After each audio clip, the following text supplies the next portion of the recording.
Hey, Pope, don't worry about it. Adam Curry, John C. Dvorak. It's Thursday, August 30th, 2018. This is your award-winning Gitmo Nation Media Assassination, episode 1064. This is No Agenda. Getting to the bottom of all this monkey business and broadcasting live from the capital of the Drone Star State here in downtown Austin Tejas in the Cludio. In the morning, everybody. I'm Adam Curry. And from northern Silicon Valley, where I'm sealed for your protection, I'm John C. Dvorak. It's Crackpot and Buzzkill in the morning. Oh, and all along, I thought it was for freshness. Oh, gee. Just for protection. Who knew? You know. Yes. In the morning to you, sir. In the morning to you. Yeah. Hey, you don't have to yell at me. Like you're mad. In the morning, all ships at sea. Yeah, and the boots on the ground. Well, it was a show day on Sunday, and of course we had a shooting. I think if 3 people die, then it's considered a mass shooting, but you wouldn't know it from the mainstream media. They kind of came and went. What shooting are you referring to? Oh, the at the Madden game competition. Yeah. So the kid was, I guess he might have been on some kind of psychotropic drugs. He was under psychiatric care. But yeah, worst, it was all the elements that you want. Yeah, but worst of all, he was a Trump hater. So we just not hearing much about this anymore now, are we?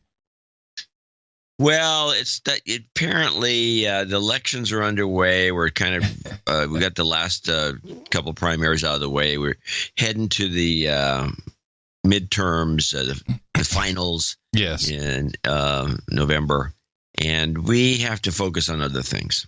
Yes, we can't be focusing on what's killing our young people. That would be ludicrous. And since we're mentioning, you might as well play my clip on the.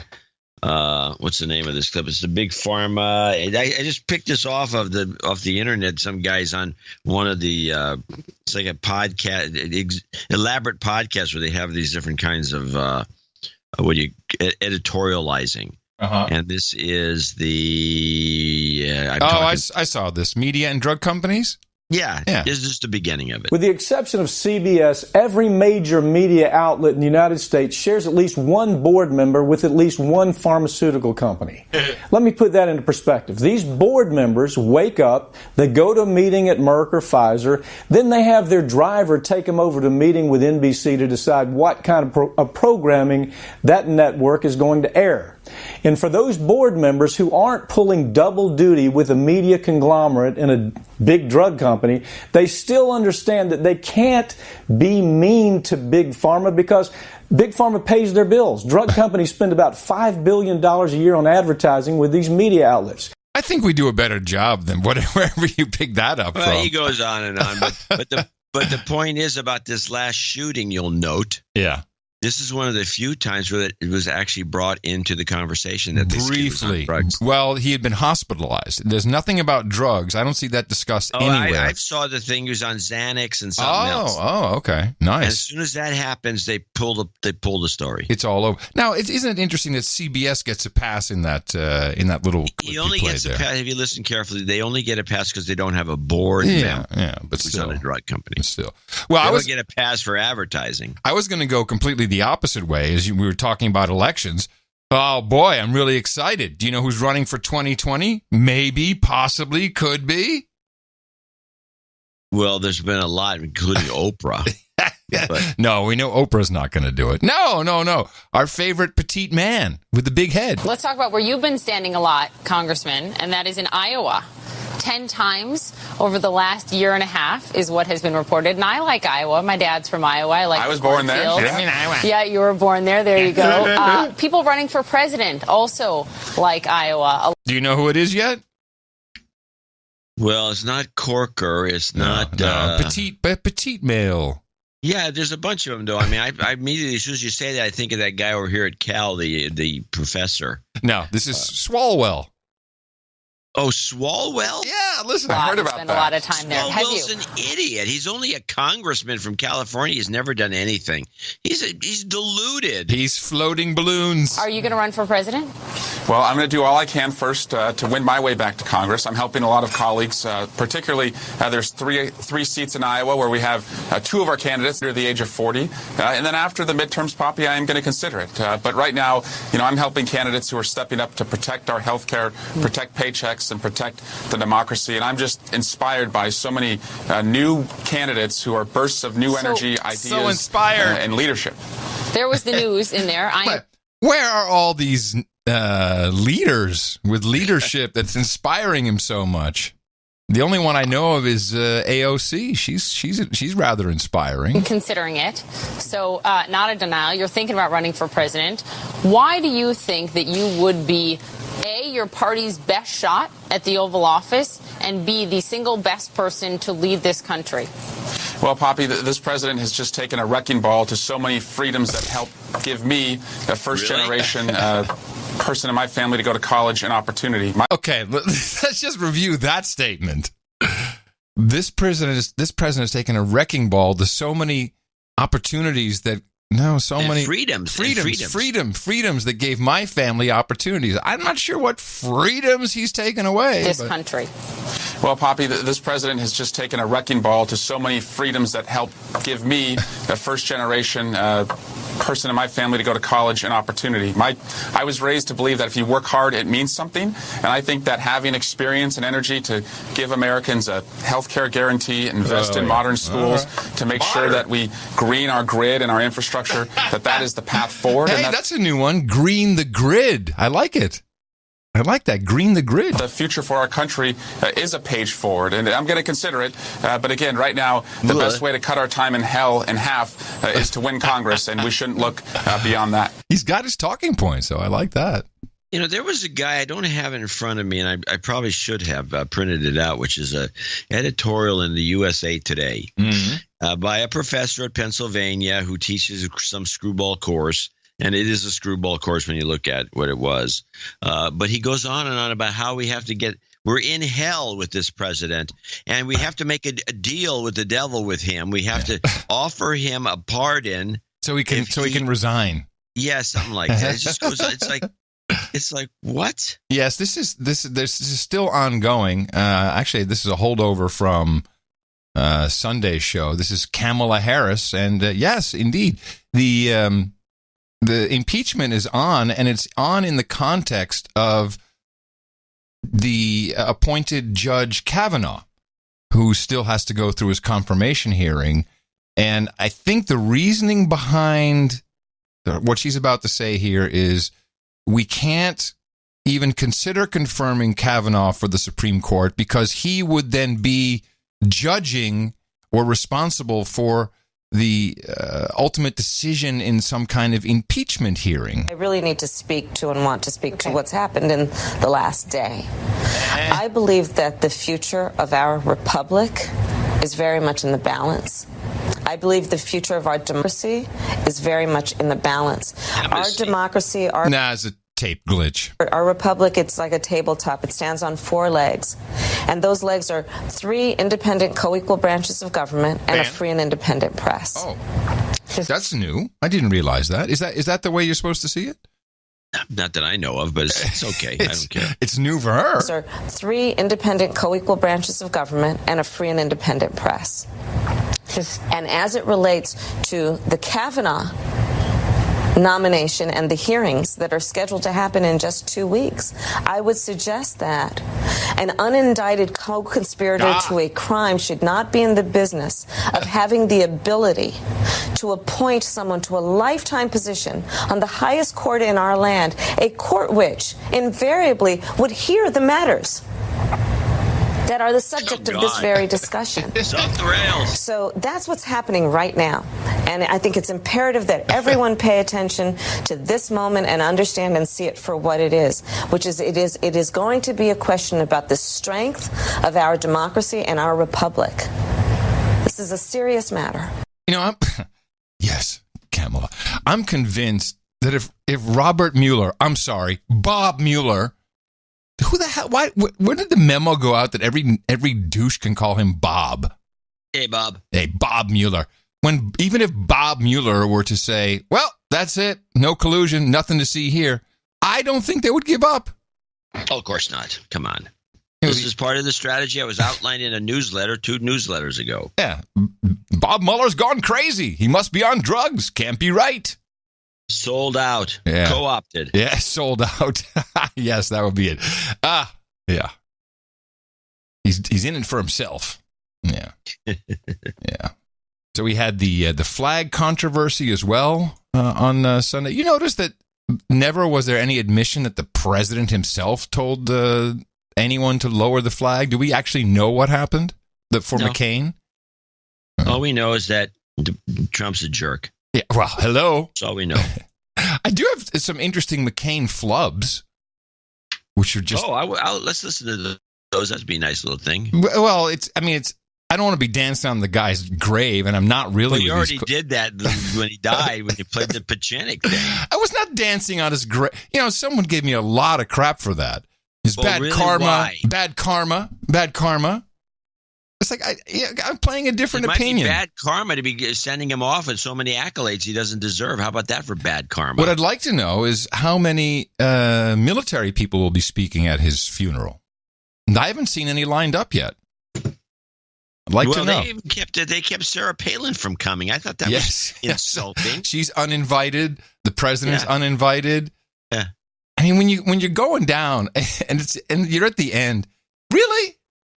I don't know, man. I think I'd be like, hey, have Leo Laporte come to the funeral. What the hell? I think exactly. Here's Dianne Feinstein talking about Senator McCain. He could have very sobering outbursts, but when the chips were down, Donald McCain was there, and he was there with heart. I love Dianne. Donald McCain. Oh, okay. Sounds like, I thought that was right. No. Wrong. Wow. That's pretty bad. And no one corrects her. She just keeps on going. Have to play that again. It's so good. The next one is even better. He could have very sobering outbursts, but when the chips were down, Donald McCain was there, and he was there with heart and muscle. So she's got to be thinking Donald Trump about something. No, I think she might have been thinking about Donald McGahn because he was also in the news.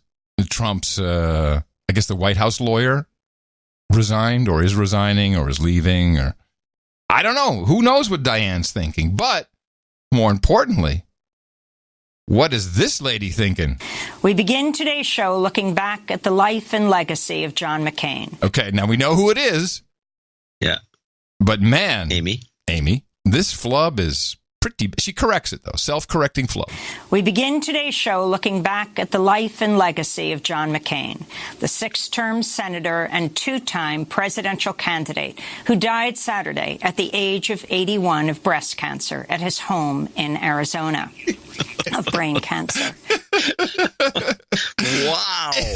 Hey, look, breast cancer is no laughing matter, but but be thinking breast cancer when he had brain cancer is like, and it's generally a female issue more than men. Men do get it, but it's rare. Yeah, but to be thinking that. I think it's kind of if you listen carefully, you can hear the control room yelling in her ear. Who died Saturday at the age of 81 of breast cancer at his home in Arizona of brain cancer. Oh, poor Judy. She must feel bad about that one. Amy. Damn it. Yeah, I flubbed on the flub. Yeah, there you go. That's how it works. Flubbed on the flub. That's right. Show me right.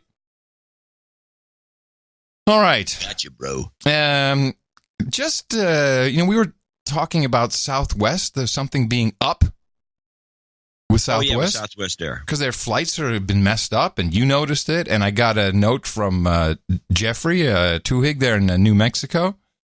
And his fiance's daughter, Rebecca, came to visit. No, his fiance is Rebecca. Her daughter came to visit.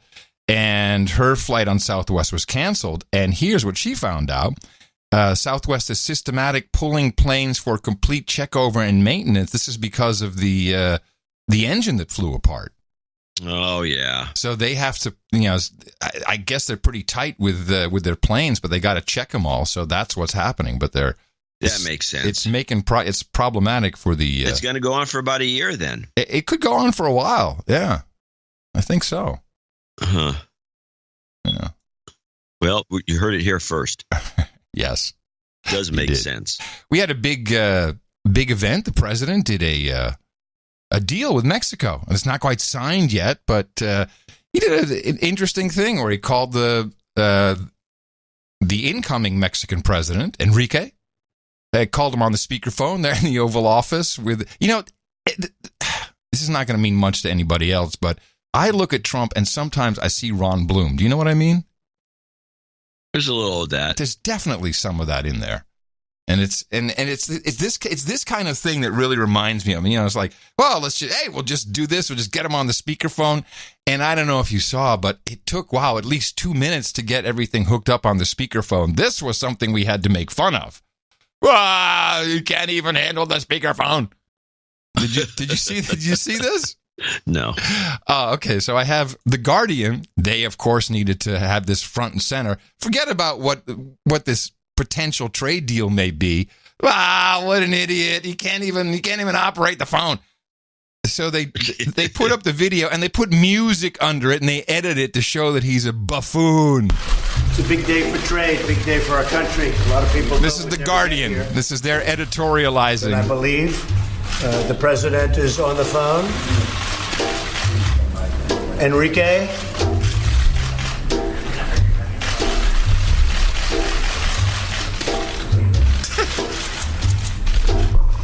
You can hook him up. You tell me when. Oh, yeah. How many shutters going on? Oh, yeah. A lot of people waiting. People waiting. I know he's hating this moment, too. Hello? Oh, yeah. He's going to chew somebody out. Oh, yeah. You want to put that on this phone, please? Yeah, please. That would be handy.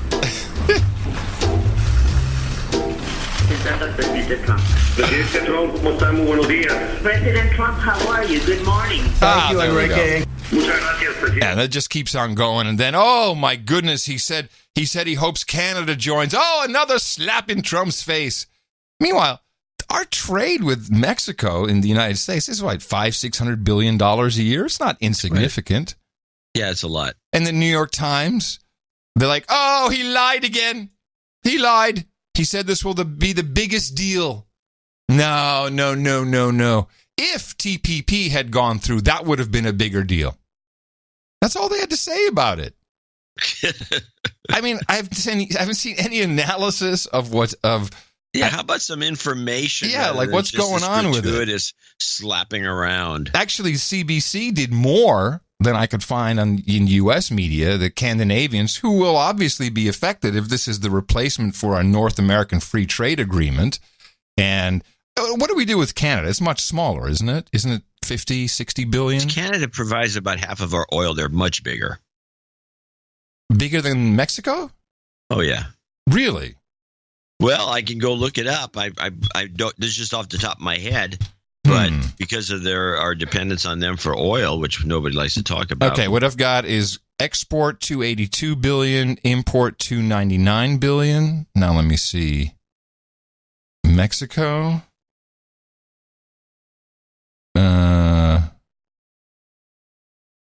Mexico. Come on, Mexico. It doesn't even. That's interesting. I can't find it as fast as I did the other one. Well. It seems like Mexico may be bigger. Maybe I'm wrong. Maybe, I don't know. No, maybe I'm wrong. Could be. No, Mexico being bigger would be you being right. Yes, who knows? Anyway, we don't know anything. You're really flubbing a lot because of that flub stuff. If you end up pointing out the karma and then the flubs, I think this show is going to be this is going to be the flub show. Okay, we'll see how it rolls. And you'll know why. I really don't know what this is. Anyway, I'll continue to research. Here's what Troll Room should be on this already. Here's what the Canadian news says. Moments after he made that statement, Donald Trump brought the Mexican president onto the phone. Enrique Peña Nieto says the goal is to bring Canada into the deal as soon as possible. How that will work remains up in the air. CBC's Evan Dyer joins us from Ottawa. And Mexico's president mentioning Canada as many times as possible, it seemed there, Evan. Yes, that's right. This appears to have been an effort by the Mexicans to make it clear that they're not throwing Canada under the bus. The Mexicans, of course, went into this bilateral round of negotiations on the understanding that they were going to sort out some outstanding issues between themselves and the United States, issues that didn't really involve Canada. It wasn't supposed to lead to a new bilateral NAFTA that would exclude Canada. It wasn't supposed to lead to the abrogation of NAFTA and its replacement with a new bilateral trade deal called the United States-Mexico Trade Agreement. But that is clearly the way that President Trump is spinning it, with President Trump giving the impression that he doesn't really care very much whether Canada is invited to join or not, that the door is open, but that Canada would have to clearly, in his mind, accept some pretty significant concessions to be allowed in, with him pointing out that it would be the easiest thing we could do, as he put it, to slap car tariffs on Canada. So, rather an unexpected outcome if you look back at his campaign and all of his rhetoric about NAFTA, giving the impression that Mexico was the biggest problem, that Mexico was the country that was primarily ripping off, as he likes to say, the United States. And this, of course, is how this whole conversation about NAFTA began back during the campaign. But here we are 2 years later, and things have swung around to the point where he's happily announcing a deal, a fantastic deal with his friends, the outgoing and incoming Mexican president, of whom he can't say enough good things. And yet Canada is frozen out, and it appears that the clock is now ticking. He has essentially pulled the plug after the 90 days begins to tick away. The consultations on the new U.S.-Mexico trade agreement will begin as soon as something is signed. It will go before the Congress with an effort to get it out before December 1st, which is when the new Mexican president is inaugurated. So from the point of view of Canada, this is clearly a very extreme pressure tactic. This is I would not be that rude about your clips, douche. I'm more rude at that guy. That guy, holy mackerel. Who is he? Get him off. He's banned. He's Ben Boring is what he is. He's banned. He's been banned. Ben Boring. I like what the president is doing because I like the sales talking points, his sales job, which I think he's done pretty successfully by trying to really abstract trade balances and surpluses and deficits to the people and try to explain how we're being ripped off. And I think that works. I think a lot of people go, getting ripped off. I'm still trying to get these numbers, but I found this when you use Google, sometimes you get these little people also ask, and they get these things. So here's one. I've got a question for you real quick, right? As part of this. What is Mexico's largest export? Drugs. No. Piñatas. No. No. Turns out to be crude oil, which I think is pretty much what. So they bring a lot of crude oil in, and that's a lot. They have crude oil exports totaling $49 billion. Mm-hmm. So I think the Canadians have similar. So we get most of our oil from Canada and Mexico. Well. Meanwhile, we bitch about the Middle East constantly. Yeah. I tell you what's going to happen. I know exactly how this is going to go. We're going to get some kind of deal, and there will be a renegotiation of NAFTA.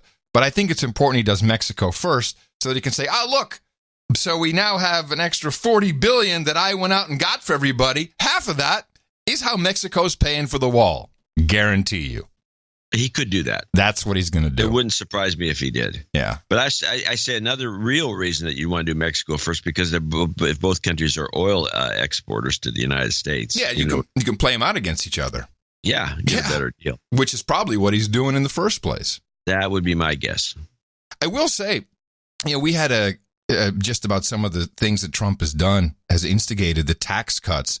And we had a conversation when this took place months ago about what would it do to charitable giving, that there was worry in the nonprofit sector that people wouldn't be giving as much money anymore. Certainly, if there's caps on what you can deduct from income taxes, etc. And I have a report. Oh, okay.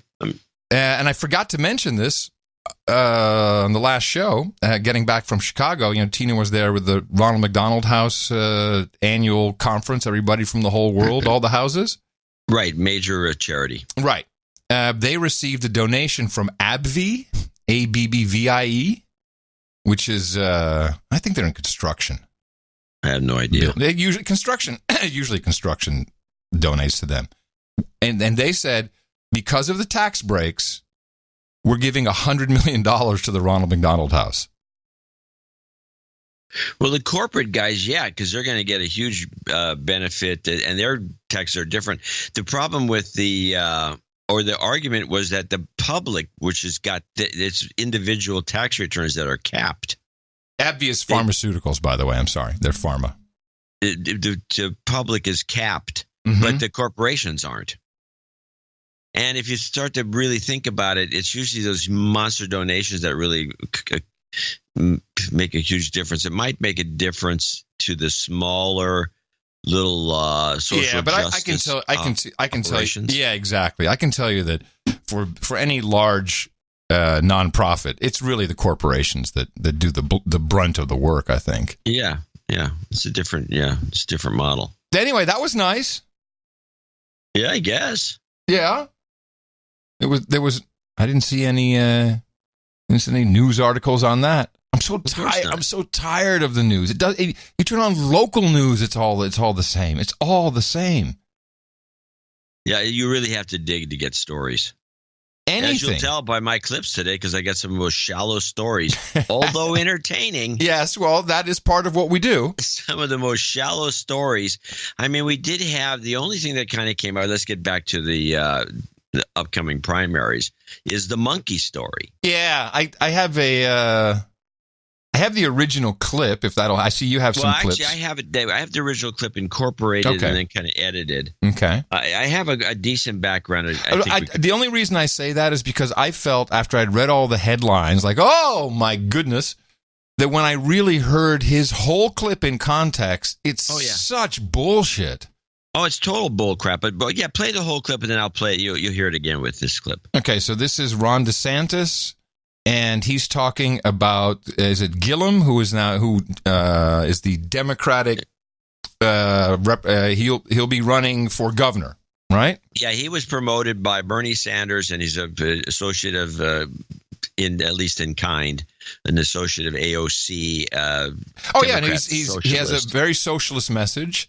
Yeah. And in this context, it is important to understand that he's black. Well, look, I mean, the Florida elections are always competitive. And, this is a guy who, although he's much too liberal for Florida, I think he's got huge problems with how he's governed Tallahassee.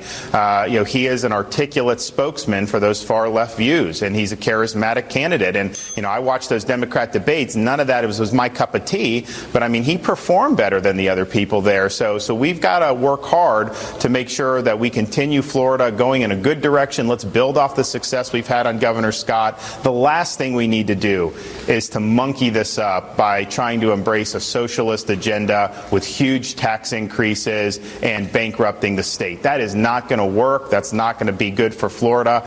So, of course, immediately the headlines came out saying, he said articulate, and he said monkeying up. And you've got to be a racist prick if you receive those words and immediately translate it into racism. Yeah. How was your brain functioning? I mean, this is the Dimension B brain. What he clearly would have wanted to say is F it up, because that's what the term is. Mess it up, F it up, and somehow monkey came out. Oh, he must be racist. Oh, my goodness. I mean, people really believe this. And the weird thing is they've also transposed it to monkey business. They did that on PBS. I've heard that done a number of times. They said monkey business. No, dog whistle. Monkey business is a dog whistle? Yeah, if you say monkey business, it's a dog whistle to for racists. Racists. Yeah. All right. Well, let's listen to the way they handle this on PBS when they do the rundown. I thought, because the way they told the story to begin with, I thought they were... Wait, PBS picked this up as a story? Now you're reflecting my thoughts at the moment, which were, I was thinking, well, at least these idiots won't go on in that direction, because that's really kind of a CNN, MSNBC take on things. But no, they not only went there, but they worsened it, and they added a third element. So, Lisa, no sooner, though, did we see these results, and there's already some controversy in this contest. That's right. That's for the Senate. For Congressman DeSantis, this was a huge win, a much coveted prize for him, this primary win in Florida. This morning he goes on Fox News talking about now the race against Mr. Gillum, and he says something that's gotten a lot of attention. Let's play it. He is an articulate spokesman for those far-left views, and he's a charismatic candidate. The last thing we need to do is to monkey this up by trying to embrace a socialist agenda with huge tax increases and bankrupting the state. Not minutes later, but seconds later, of course, many people on Twitter pointing out that those are words monkeying around that are offensive to many African Americans and have long been used as race-baiting terms. And also the term articulate to describe a minority is something that is seen as not being as post-racial. The last time someone was accused of that, you know who that was? Chuck Schumer about Obama. Yeah. Jeez. Well, but she said she changed the word monkey it up to monkeying around. Yes. He never said monkeying around. Nope. Americans and have long been used as race-baiting terms. And also the term articulate to describe a minority is something that is seen as not being as post-racial. So we talked to the DeSantis campaign. They sent us a statement. Wait, did she say not seen as something not being as post-racial? It's not being seen as post-racial, I guess. What's post-racial? Well, this is another one of these things that you and I and much of our audience don't seem to understand, which is because of Obama and because of the way what was taught in college today, everything that you do publicly should be post-racial. And post-racial doesn't mean there's no racism, no races. It means that you should be this is my interpretation. So you take it for what it is. Yeah. Everything you do should be extremely hypersensitive to anything, possibly to any element should be incredibly subtle, racially. You have to be squeaky clean. You have to be really cautious, so you can't say monkey it up or as she takes it, monkeying around. Yeah, which he didn't say, which will make the note of that. And then the other thing, which she pointed out, and you pointed out already, which is this saying the guy's articulate. Yeah. If I say that you're articulate, or if you say I'm articulate, that's fine. Yeah. But if you say a black guy's articulate, that's racism. Got it. Now, this to me is like a very – I don't understand how the black community at large – doesn't see this as incredibly insulting. So in other words, a black person cannot be articulate. That's what I'm saying. The people who come up with this are racist. They're the ones thinking that. That's crazy. Well, is that clip played out? No. I'm sorry. Not even halfway through it, I'm already tripping. Seen as not being as post-racial. So we talked to the DeSantis campaign. They sent us a statement saying Ron DeSantis was obviously thinking about Floridians not making the wrong decision on policies and the policies that Gillum espouses. But Judy, I think this is resonating today. And for Republicans to have race be an issue right out of the gate is not just a problem overall in terms of Republicans' messaging, but in Florida. President Trump won in Florida, of course, we know in 2016. But we also know that that was a year that we saw large, sharp decreases in minority turnout in Florida.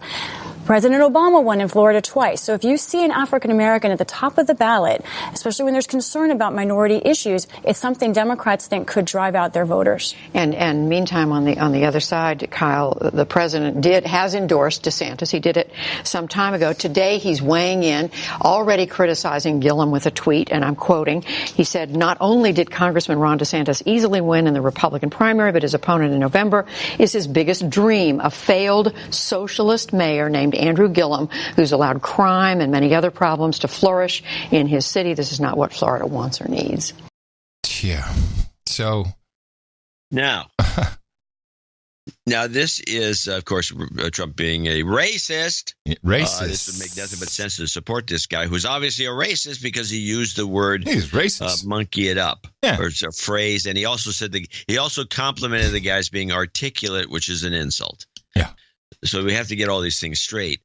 and now, so there's a third guy sitting there who's like this kind of sit down analyst, and he's listening to this whole thing, and he's a classic modern PBS NewsHour, lefty. And he's sitting there, and I know what he's doing. He's thinking, well, geez, they're going to throw it to me in a minute, and I got to come up with something to kind of like shake it up a bit. I earn my spurs. I'm going to have, and I'm sure that's what he's thinking. He's thinking, I'm going to top this. Or at least put some icing on this cake or some lipstick on the pig. Hit it. I think that you may see Trump sort of echoing kind of a racially charged statement talking about crime in relation to an African American candidate. I will say there is sort of an X factor in this race, and that is that there's an FBI investigation of Tallahassee city government where Gillum is the mayor. It's not clear as to whether Gillum would be involved in that, but that is sort of a cloud hanging over his campaign, and I think a reason why some Democrats were sort of hesitant to support him in this campaign. Well, to be fair, we should say he says he's not. What? Now, at the very beginning of that, he pointed out, which is icing on the cake, that by Trump calling this guy out for running a crappy city, Tallahassee, that's crime-ridden, anytime you use crime-ridden in association with a black person, it's racist. It's racist because... Let me hear that again. Let me just hear it again. I think that you may see Trump sort of echoing kind of a racially charged statement talking about crime in relation to an African American candidate. I will say there is sort of an X factor in this race, that's unbelievable. Jeez. So if you're running a corrupt operation, totally corrupt, and it's crime-ridden town, and you're black, you can't be called out for it. Wow, what a pass you get. This is fantastic. And the thing is we're not catching all of these potential racist comments, because one of our producers sent me a note, and it was very thoughtful. You remember we were listening to Bill Maher, and he was saying, this is crazy. You need to have an ID to go shopping. Why shouldn't everybody on social media have an ID? You need an ID. Remember that? Yeah. Well, if we follow the logic of voter ID, requiring someone to have ID for something as simple as being on social media is in fact racist, because black people don't have IDs, as we've been told. Although we've seen more than a few reports of people who have actually gone into the black community. Of course. And all the blacks say, what, are we stupid? We all have IDs. Of course. But that's the kind of... To me, this is all subtle insults. Black people are too stupid to have IDs. Yeah. They're too stupid. How can you call one articulate? You must be mocking him. Because he's obviously not articulate. He's a black person. It's unbelievable. And everyone thinks this is fine, including the black community. And I do want to point out, this conversation... You're wrong, Dvorak. This conversation would not take place if we had advertisements. That would not be happening. You can't even talk about this anymore. No, and especially in this context, in the context of sheer insanity. Yes, well, everybody was all in on Trump being a racist once again. The rotation, you can look it up, TrumpRotation.com, as that came swinging around. And this was in the context, I think two things, but really Antifa. I guess Don Lemon said something. Maybe the president responded to that. Here he is. And by the way, CNN, they've taken it as the format, the big head in the middle. That's now their format. The one with, I thought at first was just the Cuomo kid. Worse than that? Huh? I was flipping around on one of the systems, and I got CNN and Cuomo show. Yeah. On the regular show, his head is like taking up, instead of most of these are shoulder shots. No, it's full on head, just head. It's just head. It's just a giant head. Did you notice this? Yes, that's what I said. It's like giant. you flip to the channel, it makes you jump back. It's like, I don't want to see a giant head. It just cuts off. It's like the neck to the top of the head, big giant head. A floating head. Well, Don Lemon's head was floating when this went down. But because it is the counterpart to the conversation about how President Trump dealt with that particular moment in American history. It says it right in the name, Antifa, anti-fascism, which is what they were there fighting. Listen, there's, no organization is perfect. There was some violence. No one condones the violence, but there were different reasons for Antifa and for these neo-Nazis to be there. One, racist fascists. The other group fighting racist fascists. There's a distinction there. Thank you both. I appreciate it. So it's okay. As long as you're fighting Hitler, then it's okay. You can do whatever you want. We've already been through this. We know that it's okay. But this sparked off lots of conversation because, Antifa, that's not a black group, is it? Yeah, it is. Yeah, and you end up with all these posts showing all the members of Antifa, and you'll see a black face in them. Not a single one. When you see them out on the street, there's lots of blacks. Where?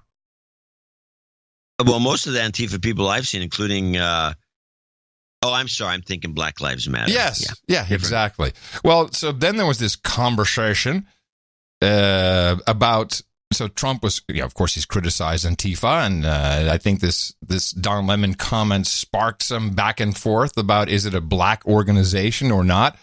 Doesn't matter, because CNN analyst Jeffrey Toobin, he's off the rails. I'd say. Let's be clear also about what's going on here. The theme here is, I'm Donald Trump, and I'll protect you from the scary black people. There we go. Antifa is widely perceived. That's why everybody voted. I'm afraid of the scary black people. I'm going to vote for Donald Trump.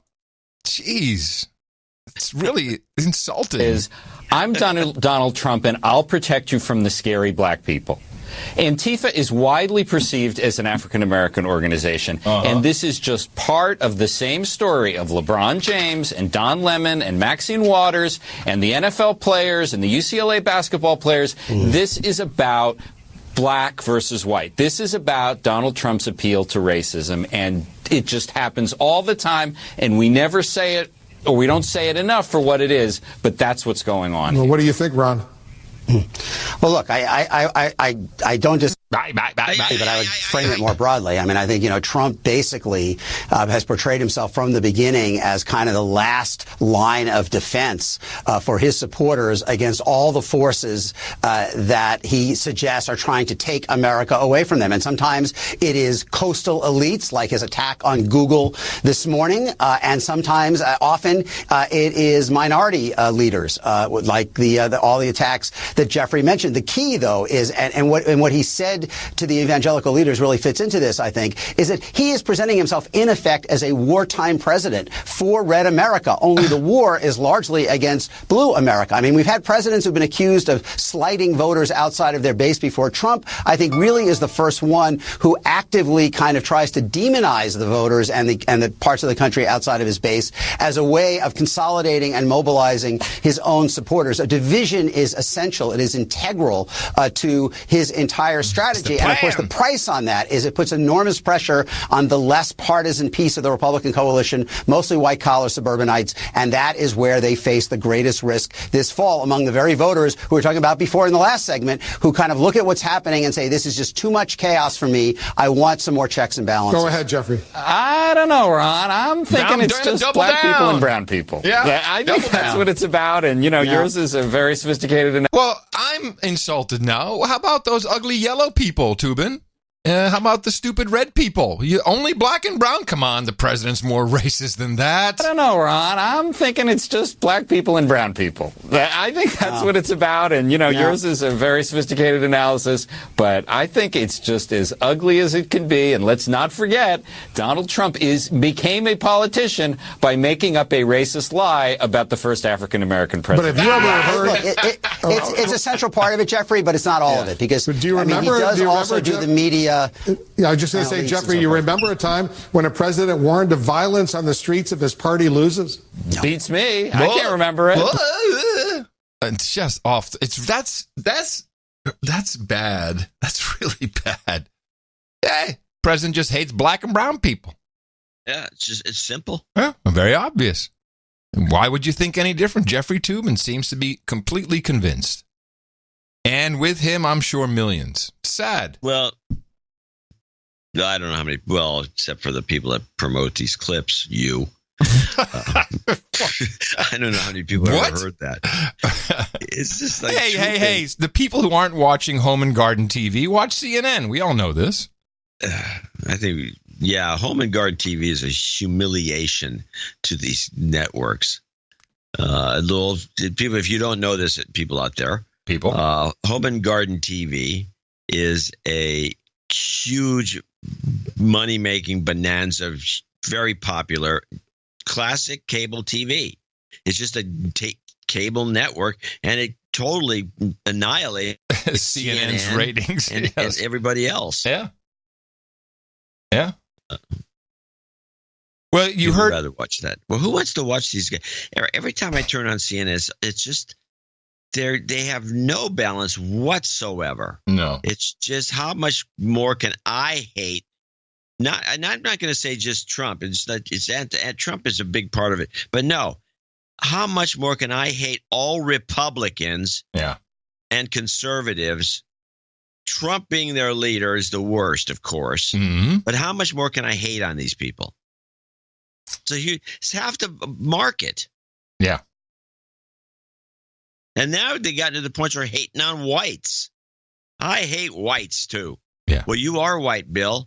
Yeah, I'm white, but I hate that I'm white. I wish I wasn't white. Have you seen the hashtag verified hate on Twitter? You should look at that.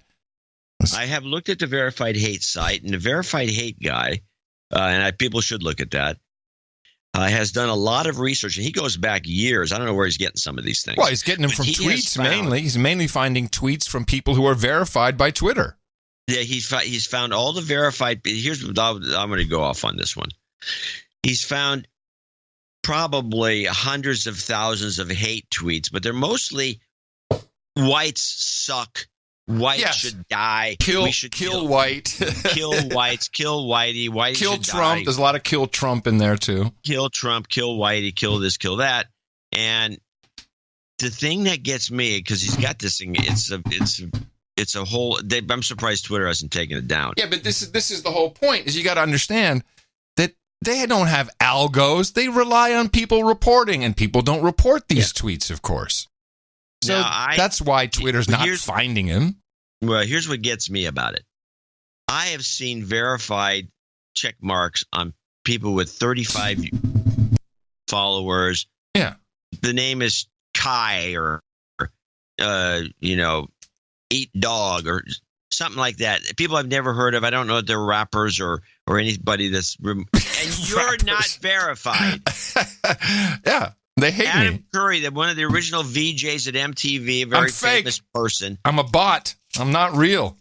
And you're not verified, but when you go to the Verify Hate site and start looking at the people that are pushing these hate tweets, mostly hate whitey tweets, let's be honest about it, there's a bunch of flakes. I've never heard of half of these people, and they all have a verified check mark. Yeah, maybe I'm doing it wrong. Maybe I should tweet something hateful about white people. Maybe I'll get verified. I hate being white. Now, does anybody really think that this is a way to get – you have to remember that over 70% of the population of the United States considers themselves white. Many of them are Jewish. Many of them are Hispanics of Spanish descent. But they consider themselves white. So what is the benefit to the Democratic Party to alienate these people if they want to get in office? And what is the benefit to the news media to alienate 70% of the United States by hating on whitey? Well, first of all, I disagree with you. What's the benefit? I just want to know what the benefit is. Well, I think you're wrong. I think that there is a large percentage of the 70% that agrees. I'm the problem. Yeah, there are people that have actually tweeted a lot, that. John. A lot. I'm the problem. Well, they're idiots. I mean, they're fools. So Jay's fiance, he is taking a course in understanding modern pop culture. Okay, they teach that? Interesting. Yes, and the book, he shows me the book, it's a Marxist tome. It's talking about Karl Marx. I'll bet. And then they tell me, he says, apparently in all these colleges, I don't know if it's true of the University of California, I don't think you need to do this, but all these major colleges, or minor colleges and little colleges, all have a requirement for a social justice class that you must take. Well, that's how we know this, is because that's what the big endowments, they all have something attached to it. Yeah. Yeah. So everybody's taking social justice, and it's like these students can't say anything in the class, and so they kind of talk amongst themselves after class, and they shake their heads. They're very unhappy with the course, with these courses, because they're not learning anything. Mm-hmm. They are. They're learning bad things. Well, they're learning. I don't know what to say, bad, as opposed to learning nothing. But I just found it to be peculiar. Well, they're learning about the patriarchy, about the white patriarchy that has messed everything up and made America a horrible place. That's what I read in the course books. And colonialism, I think, is how they describe it. Colonialism. Yeah, it's very old-fashioned. I mean, this is like stuff that would have been taught in the 30s. Yeah. It's extremely old-fashioned. I think it's easy to – I think they're making a mistake. Yes, there was a recent poll, in fact, I think, which kind of implies this. Let's play these two clips, and I'll get back to my point. Okay. This is some polling results, CBS college women. Hold on, I lost my mouse. Yeah, got it. And Anthony Salvanto is our Director of Elections and Surveys, and he's here today with a batch of new poll numbers from the CBS News Battleground Tracker. So, Anthony, what has changed this summer? The Democrats have moved into a stronger position to take back the House. We had them earlier this summer getting just over that magic number of 218. That's the number of seats you need to take the House. Here we have them inching up to 222. But I need to caution here, there's a margin of error around that, like there is with any poll on this estimate. And that margin of error still has a range where the Republicans could still hold the House. There are scenarios where that happens. And what I want to emphasize is within that estimate, all these districts are very close. And we're looking at very small swings among these voters. Just a few more Republican women who are a little bit hesitant. Ooh, sounds like we need to advertise more towards women. To say that they're going to back the Republican candidate. A lot of enthusiasm among Democrats, but some who haven't voted before. And so there's a lot of moving parts still here underneath that edge towards the Dems. You mentioned women as a voting block. They don't all go in the same direction. But you are starting to see a real shift in how women are voting this election. Yeah, one of the biggest breaks is if you look at the college, non-college difference. And we started to see this in the last presidential election. And in these districts, it's really important. There's a double-digit edge for Democrats among women with college degrees here. And they also tell us that they're more likely to say their vote is, as you heard in your panel, a vote against the president. And that's different from men who are more inclined to say they're voting in support of the president. And I should emphasize, these battleground districts are battlegrounds because they have relatively more college graduate women in them. So by definition, that's part of what's going on. Isn't this just the mainstream, again, trying to get people to do political advertisements by saying it's close and it's just it wouldn't take much? That's always an element, but they can't do that with vapid reporting that doesn't have any substance whatsoever. Oh. Well, I could be wrong about that, but in this case, I think they're right. They had a couple of points in here you have to read between the lines. One was the college-educated women. And then they say people who've never voted before. So we're talking about young college-educated women that are providing these outrageous numbers on the side of the Democrats because they're the ones coming out of these courses in these colleges. These minor colleges. Ready to go. Good to go. They've been programmed and they have their pencil. Brainwashed to be. All the colleges are doing are brainwashing kids to be Democrats, at least out of the chute. Yeah. And if you know, the baby boomers. And more importantly, discouraging any kind of discourse about it in school. Yes, no discussion. You're going to go vote Democrat, get out of school, get your degree, Here you go. Kick you out. Boom. You can't get a job because you're an idiot, but go on, get out there and vote Democrat. That's all we care about. And that's what they're doing in these colleges. And you can name the schools. Almost every, not the big universities. There's a little, although I would say Yale. I think the big universities are doing this too. I was gotten into a discussion about this. Well, not the big, because I'm, from a big university. I'm the type to go, the big universities, they don't do that crap. Although they do. And he pointed out that you went to Berkeley. You went to Berkeley where there were riots. Yeah, well, I know, Berkeley is all that crap, but it's done differently. It's done with fire. Yale's the best example. He points out because they're the ones who kick these people out for using the word master. Yeah. You can't have a master class anymore because that's not a post-racial way to look at things. Oh, good use.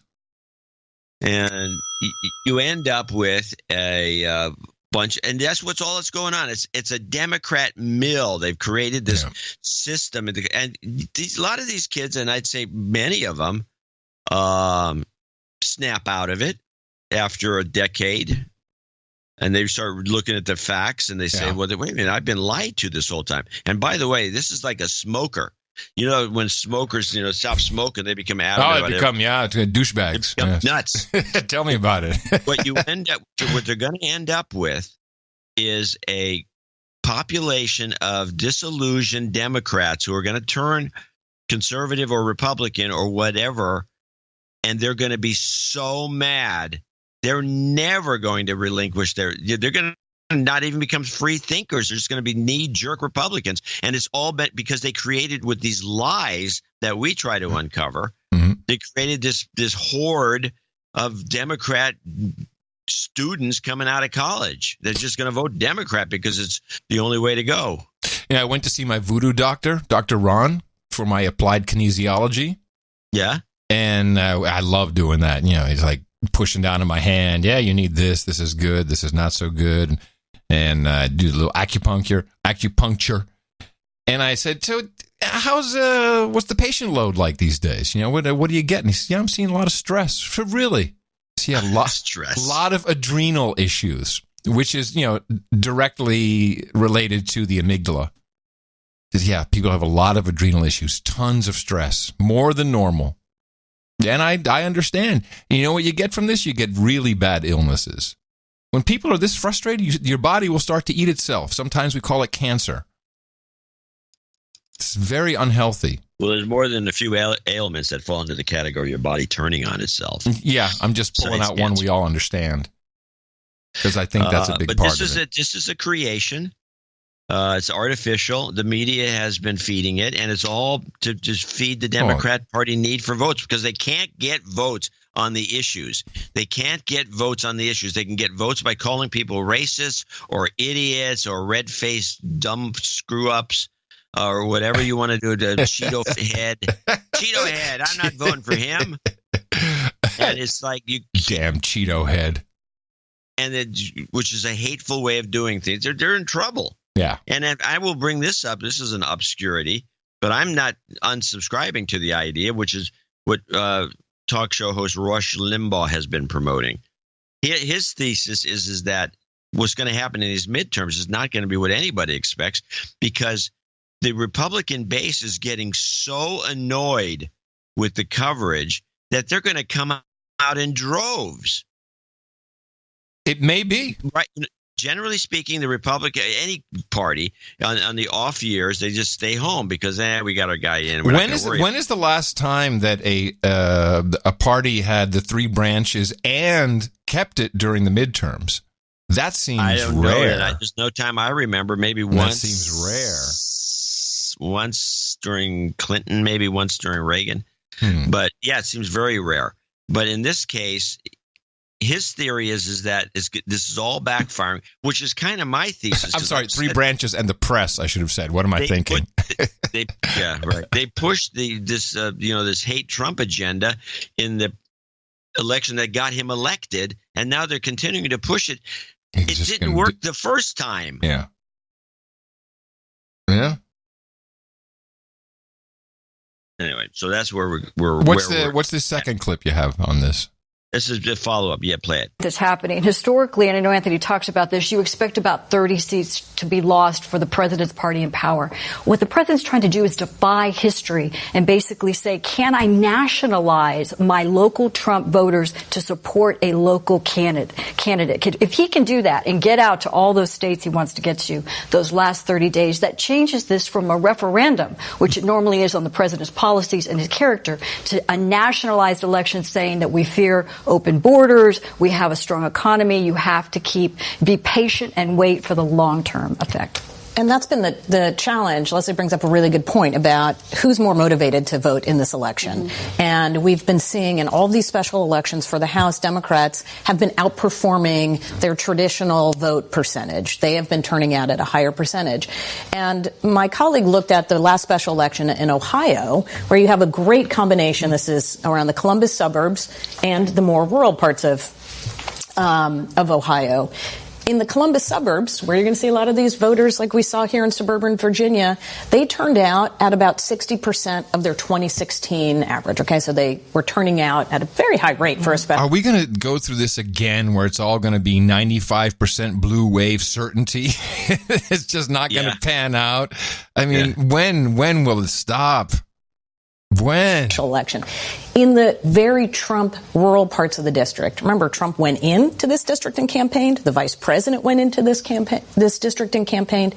They only turned out at 40%. Yeah. So there is also a limit. And I think there was one voter in there, I can't remember her name, who mentioned about, I'm going to vote for, I'm a Republican, but I'm going to vote for a Republican, but I really don't like Congress, right? And that's really the challenge is Trump's success was based on the fact that he trashed all of Congress, including Republican members of Congress, right? He spent most of 2017 attacking Mitch McConnell, attacking the ineptness of the Republicans in Congress to pass an Obamacare repeal. Now to go back into those voters and say, I know you like me and you like that I shake it up, but I need you to vote for these establishment hacks in Congress that I keep attacking. That's a very difficult thing to do. Who is this person? Let me say something. One of the many lefty analysts on PBS. Let me just say, have you seen Katie Tur recently? We were just talking about this being very unhealthy. Have you seen Katie Tur? She's sick. She's sick. She looks like crap. I agree. She's sick. There's something wrong with her. She's sick, and she wrote a book. You'll recall a book, and this was the one, and this was her future, and then I think she got really overshadowed by the stupid what's that douchebag's book? Remember Fire and Fury or whatever that was discredited the minute it came out. Yeah. You know what I'm talking about. Yeah, the douchebag. And so that overshadowed her real book. And I think she's so mad it's making her ill. And I would like to recommend that she take a leave of absence. Well, she was given a gig at MSNBC full time to do her own daily show, and all they run through is just hate on all these shows with analysis that backs it up, and it creates this. A lot of it doesn't make sense, but okay, let's just keep doing this. And I think it's that show that's killing her. Yeah, well, it's MSNBC. It's the building, probably. I mean, the only person that really thrives at MSNBC and looks healthy is Rachel. Yes, Rachel. Yeah. She's very healthy looking. She's just all in. She's like the devil. Nothing can hurt her. She's having the time of her life. She's number one. She's kicking butt. She's not number one. She's number two. Yeah. Who's number one? Hannity. Can you believe that? If you lose to Hannity? I thought Rachel was number one. No. Hannity is number one. Number one. Well, it was traditionally O'Reilly. Yeah. And so they could fend her off by putting O'Reilly opposite her, but they lost him because of mismanagement. Yeah, I think it's the fact that O'Reilly's a jerk.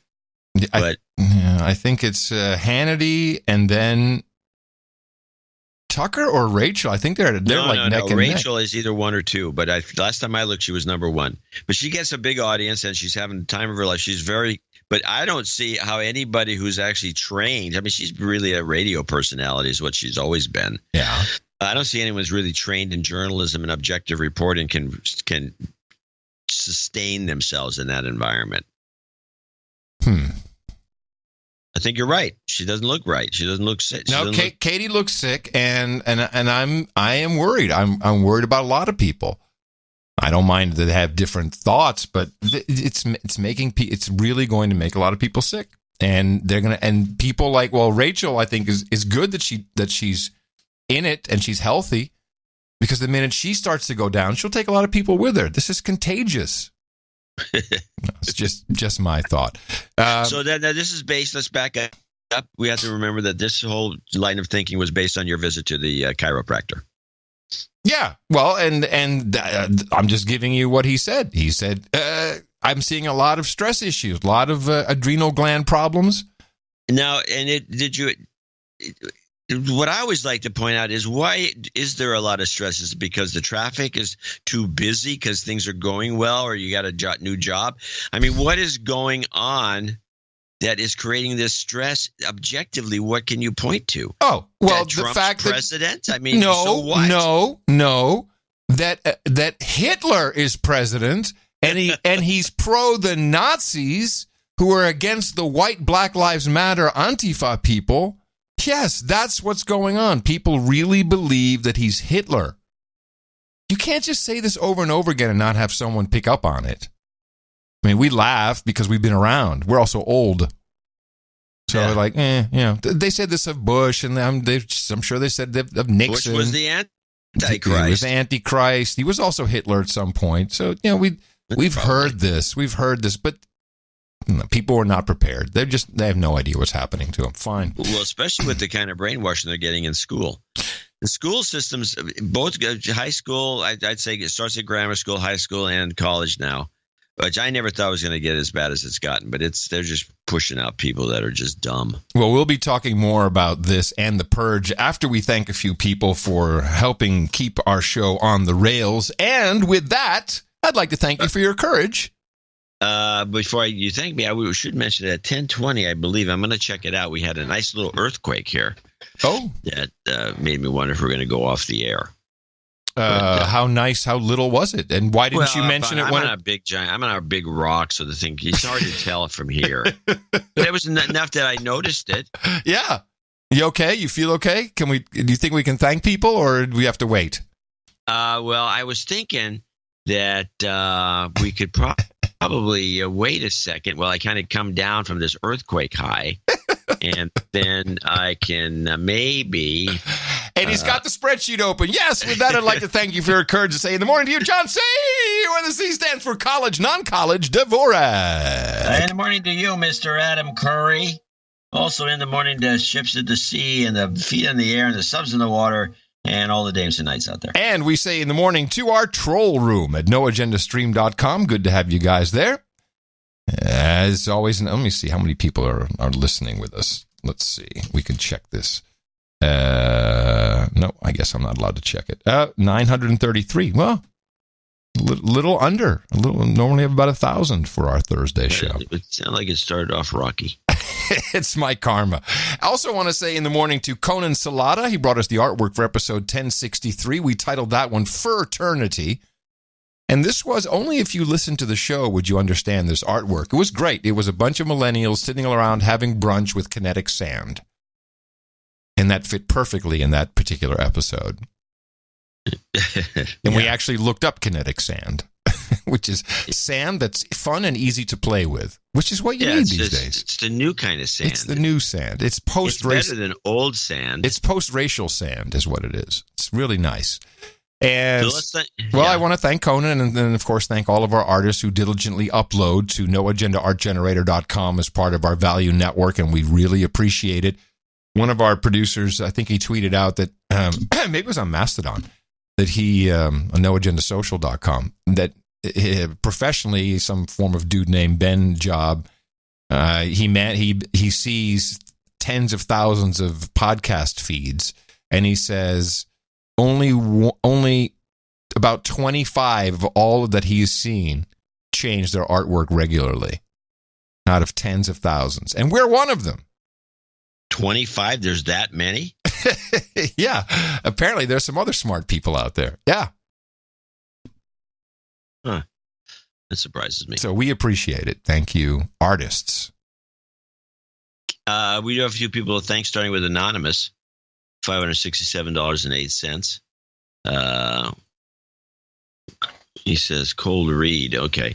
All I want is John and Mimi signed picture. Okay, I got to put you on a separate list.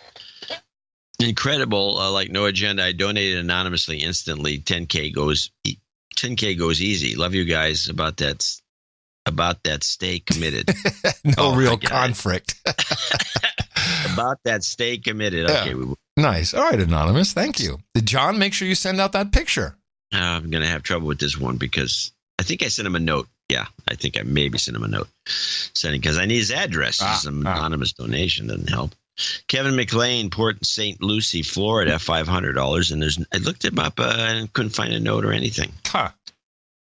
So I don't have anything either, as far as I can tell. Okay, well, just give Kevin some karma.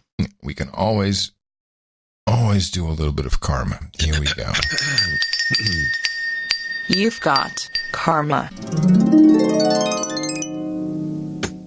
Aaron Christensen in Frankfurt on Main in Deutschland, 387.75. Deutschlander. In the morning, gents, I heard about No Agenda about a year and a half ago, and I decided it's time to donate. I know you have a plan for knighthood whereby Aussies can, he's an Aussie in Deutschland, where Aussies can join the round table for $1,000 ruse. Oh. Yeah, if you're in Australia, not if you're in Germany, making, actually, we should ask €1,000 euros. In one episode, you mentioned this also works for euros. Yeah, 1,000 euros. I've started on the path. Okay, well, this is better. This is good news. On the path to Euro knighthood, which is a bonus knighthood, although it might not be for long. Since I live in Frankfurt, with this donation of $333.33, I wanted to get started. Well, I'm still 33. Aha. As a tech millennial, I wanted to add a note about your criticisms of AI machine learning. It's basically statistics. Deep learning is where you take a bunch of data and let the computer find the statistical correlations on its own using a lot of algebra and a lot of CPU time. Turns out that computers are very good at this. After the computer creates a statistical model, it can be used to generate probable correlations based on sets of input.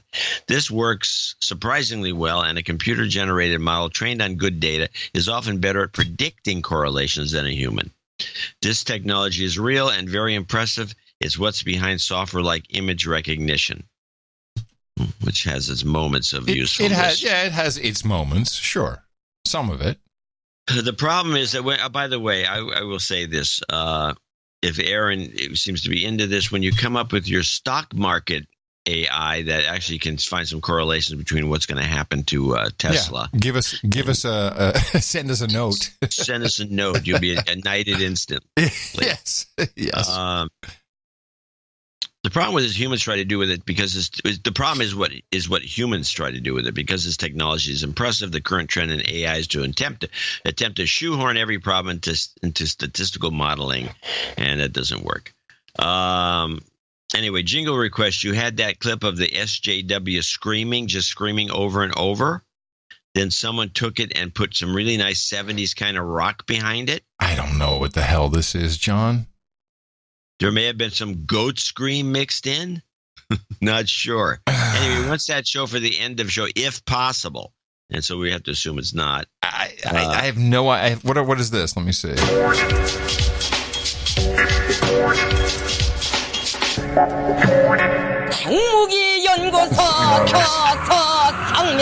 No, that's not it.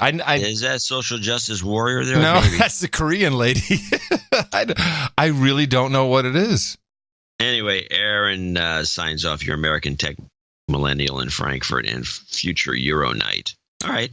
Oh, wait a minute. Maybe. Oh, I know what he's thinking. Maybe this. We will build the wall. My idea. No. I know what it is. All right. Well, it's the end of the show. He wants to end the show. Well, okay. No, I just wanted to make sure I get it. Let me just see if this is okay. it. Well, try to. This is Yoko. I think that's what he's thinking of. I think Yoko. Let's just listen. Yeah, maybe. Well, yeah, she's a social justice warrior, so let's just check and see if this is it. Hit it, Yoko! Yeah, okay. We'll play that as end of show. Whatever. You've got karma. All right, Thomas Archduke Nussbaum, who needs his call out. Yeah, see, I was so busy looking for the social justice warrior. All right, Nussbaum. 314-59. That's probably what I do. Oh, sorry. Yes. Working 14 to 16 hours a day, so not a lot of time for soups and such. Fort Worth is too hot. Oh, it's been so hot in Texas. It's been hot here too. Really? Yeah. No, it's triple digits minimum every day. Oh. Yeah. 40 centigrade. Something like that. Lori Eigel, I think, in Dayton, Ohio. She drops down to associate executive producers with $200 donation in Dayton. Happy birthday to my loving husband, Jeff. Life is full for ups and downs, but definitely more ups with you by my side.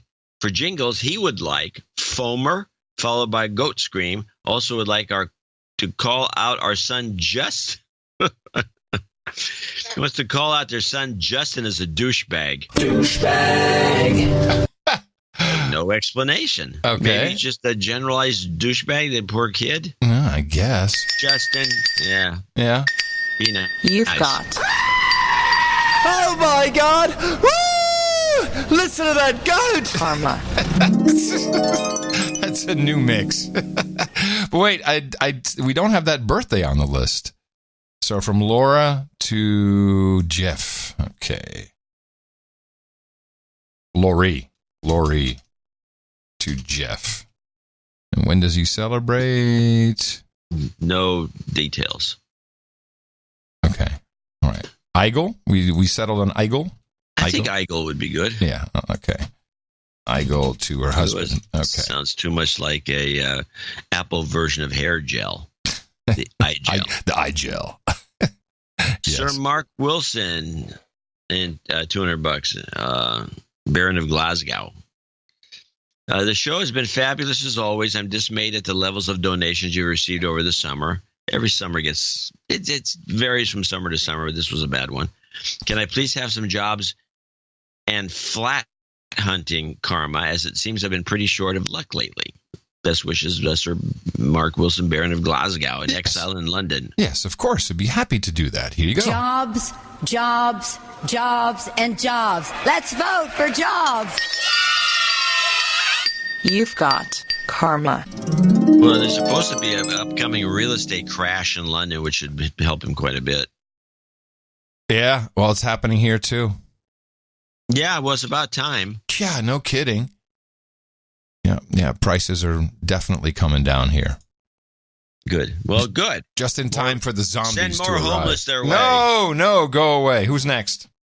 That was it. That closes our segment of the associate and executive producers, and everything in between. All right. Well, thank you very much, executive and associate executive producers. As you know by now, these credits are legit, and you can use them anywhere credits are accepted and recognized. LinkedIn seems to be working well for people who like jobs and the karma. Yeah, I mean, what can I say? You guys came up with it, and it does seem to work, so we appreciate that, and we'll be thanking more people, $50 and above, in our second segment. And remember, another show right here, Sunday. Support us at Dvorak.org/NA. And you've got to support us because we're like the little shop on the corner. Tell everyone about it. Our formula is this. We go out, we hit people in the mouth.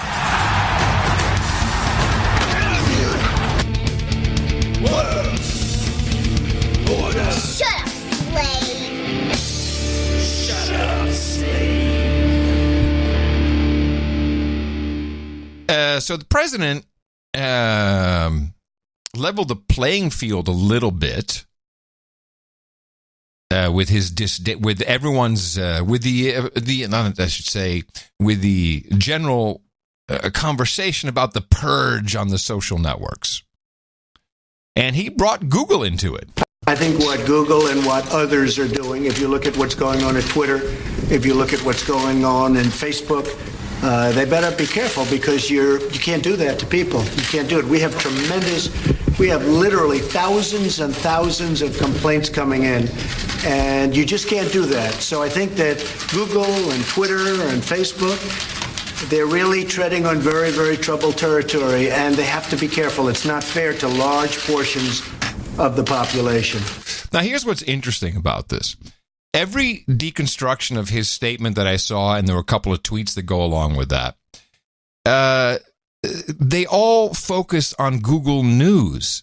And I think what the president was saying is, if you type in Trump... He's not focusing on Google News. That's how it was taken by all of the media that I got. Everything's about news. That's what they're just yes. Them. Well, it was very interesting because everyone tried it. I'm sure you tried it. You type in Trump news, and if you have your suggestions on, you'll see what pops up. And if you hit go ahead search, you'll see what pops to the top. But everyone debunked his statement by saying, no, look, if you look at Google News, Fox News is even on top. So they're talking about, and I don't know how many people, I know I do it. You search for something and then you hit the news tab. Do you do that often? I do it a lot. I do it a lot too, but they seem to be thinking that this is just about the news page and not about a regular search. Here's Samuel Burke on CNN. Now, I wrote him down. What does he do? Samuel Burke, dude. Yeah, you just all of a sudden you get these people showing up. Who the hell is it? He is business and technology news correspondent for CNN.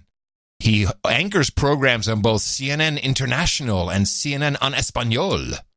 He hosts the iReport and anchors the Cyber Cafe daily. Well, let's listen to his deconstruction of it. So, Samuel, why don't you give us a quick primer then on how Google does actually determine the search results when we type in a word like peppermint patty or something? I don't know. Well, to be honest with you, we don't know all the details about Google News searches because it uses an algorithm. See, he's talking about Google News searches now. But we do know some of the details. It uses an algorithm, and all these companies want to protect their algorithms. But because we work in the news business and we want our articles to show up more, we know, and all outlets know this, not just HLN, CNN, Fox News. We all know this type of information, that if there are certain keywords you put in, it will do better in the Google News results. One thing that's very useful is if you're the person who breaks a story, if Michaela Pereira has this scoop and everybody's saying so-and-so told Michaela Pereira this in an interview, the original article where Michaela had this or the video, that will come up first. So it's a lot of times... No, that's not true. The best information that everybody is citing, not just CNN, the Associated Press, also Fox News and CNBC, that will come up. You can also make the results individual to you, and a lot of it has to do with location. They want to give you results in London that are different from what you might get in New York or LA. So a lot of it is location-based. Yeah, it's a manipulation of the information based upon you. Okay, that makes sense. NPR. I don't want my information based on my IP address. I use VPNs. That's why you get I'm not Google the only Mexico. One that uses them. You get Google Tens Mexico. Of thousands of people use them, and so why do they assume that I'm in Mexico? I know. I'm in New York. I'm not in Florida when I'm not. Because you're not playing along with the program. What program? The program is told that I have to use your own IP. No VPNs. It's not my social security number. You're a bad user. Here's NPR saying the same thing. But tell us more about what Google and the industry are saying about the charge of suppressing conservative media. Sure. So Google is saying that, look, they don't incorporate political leanings into their search results. And that's probably true. If you look at Google News results, which... Again, Google News results. Is what Trump specifically is talking about. No, I don't think that's not what he's talking about. A recent research came out last month that says, actually, they are pretty mainstream. They stick with, if anything, they over-index for large publications like the New York Times and CNN, which, of course, if you're Trump, means fake news. But in general, these are just mainstream reputable reputations that Google News leans. Oh, they're mainstream reputable reputations. This is new. I think he meant to say publications. In general, these are just mainstream reputable reputations that Google News leans reputable reputations on primarily. And we know search results aren't the same for everyone because you've got your past search requests. It's an algorithm that can build. That's right. Although I would say what's interesting about Google News is that people actually do get a fairly uniform set of results, whether you are liberal or conservative. I think Google has intentionally made this sort of a more neutral playing field, which I think is important. And when you look at the possibility of regulation or a possible response from Google, the worry becomes, does Google end up just turning Google News into yet another filter bubble, like Facebook news feeds have become for so many people? These guys are so stupid. Here they have the opportunity to pile jump onto their actual competitor. I mean, Google is taking their lunch. They are taking money. Yeah, but I'm going to stop you right there and say, I'm going to want you to continue, but I want to have this thought thrown out. What are they thinking? Yes. Google is, and Facebook probably even more so than Google. I'll give Twitter too. Twitter is news. And Twitter to a lesser extent are competitors. Yes. And if they're getting beat down, why are you coming to their defense? They are going to put you out of business. Out of business. It's so stupid. I mean, this is a fantastic opportunity. And you heard the other guys, oh, well, we know how to get the SEO going, so, it goes to the top. No, these are very simplistic thinkers. It's a head shaker. They should be all over this. They're clueless. Our American media, even in Europe, when I think it's kind of dumb to tell Google not to track you, or, if you're a newspaper, I don't want to be indexed. I think there's some stupidity to that, but at the same time, if you're looking at them as competitors, you might want to make some noise about it. Yeah. Well, but these guys are so dumb, and I've said this before in columns. I put this in about every once in a while. I give them a needle by saying, our mainstream media, in particular, the big shots, the guys who are looking at everything, and they make the big money. They make millions of dollars per year to do this. Many of them make tens of millions. And nobody predicted that they were going to get borderline wiped out by the internet. Yeah. They just didn't see it. Because they're terrible at their job. Yeah, there you go. Here's NPR taking this one step further. I thought for an outfit like NPR, I expected better. President Trump is again attacking Alphabet's Google, Facebook, Twitter, and other tech companies, accusing them of trying to silence people. Well, I think that Google and Facebook and Twitter, I think they treat conservatives and Republicans very unfairly. Addressing reporters at the White House today, Trump also made an unsubstantiated statement that the company's activities may be illegal. He's targeting the tech giants after they recently announced they'd identified and shut down fake pages or accounts linked to Russia and Iran that appear to be spreading misinformation about politics or policies. So there's NPR basically saying, oh, he did this because he wanted to distract from some other bad news. Oh, yeah. But instead of arguing the point, but listen, but not just bad news, but that the Russian bots that he, of course, is all for have been busted. I mean, listen again. This is low for NPR. Let me see. Let me rack this up again. President Trump is again attacking Hold on. Here we are. He's targeting the tech giants after they recently announced they'd identified and shut down fake pages or accounts linked to Russia and Iran that appear to be spreading misinformation about politics or policies. I mean, that's low. Yeah, no, they did the association right. You're right. That was a good catch. That's not journalism. I mean, why don't you just say, he's clearly. Why don't you lower yourself even lower to MSNBC and just say he's doing it to distract? Because they just say it. They're not trying to be pussyfoot around it like NPR. That's disgusting. And by the it's way, not journalism. I'm always tempted to write about this, although you have to really do a little more research than I'm willing to do. If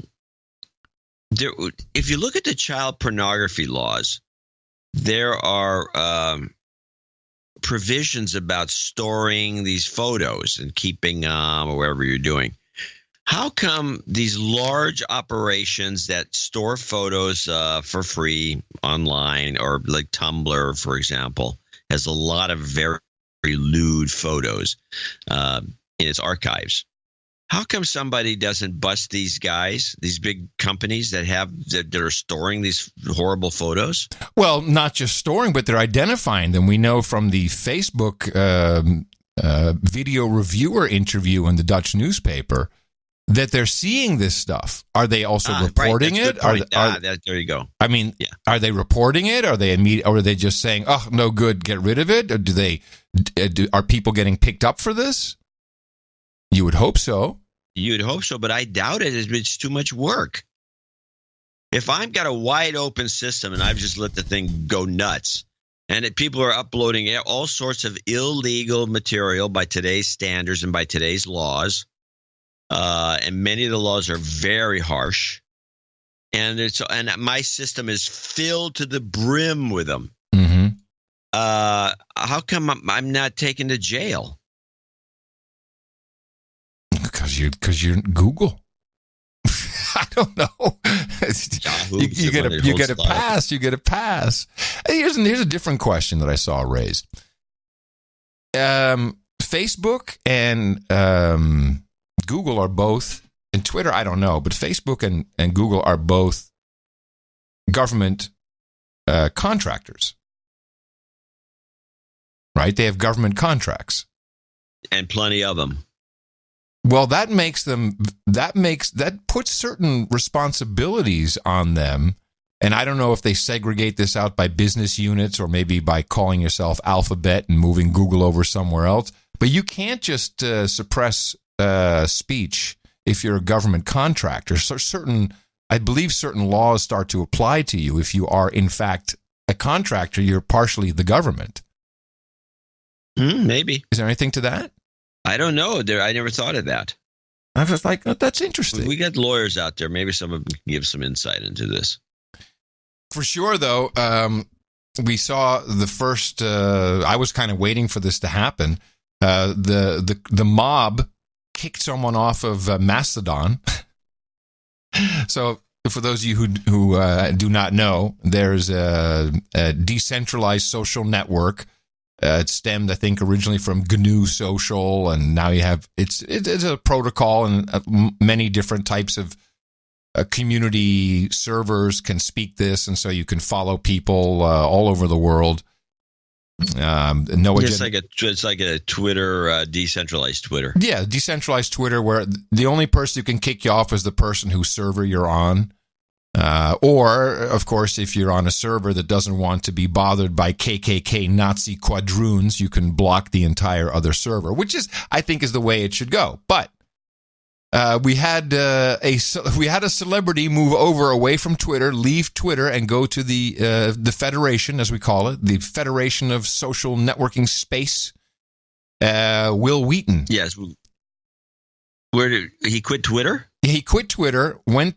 He already had an account on Mastodon. He started posting again, and the mob.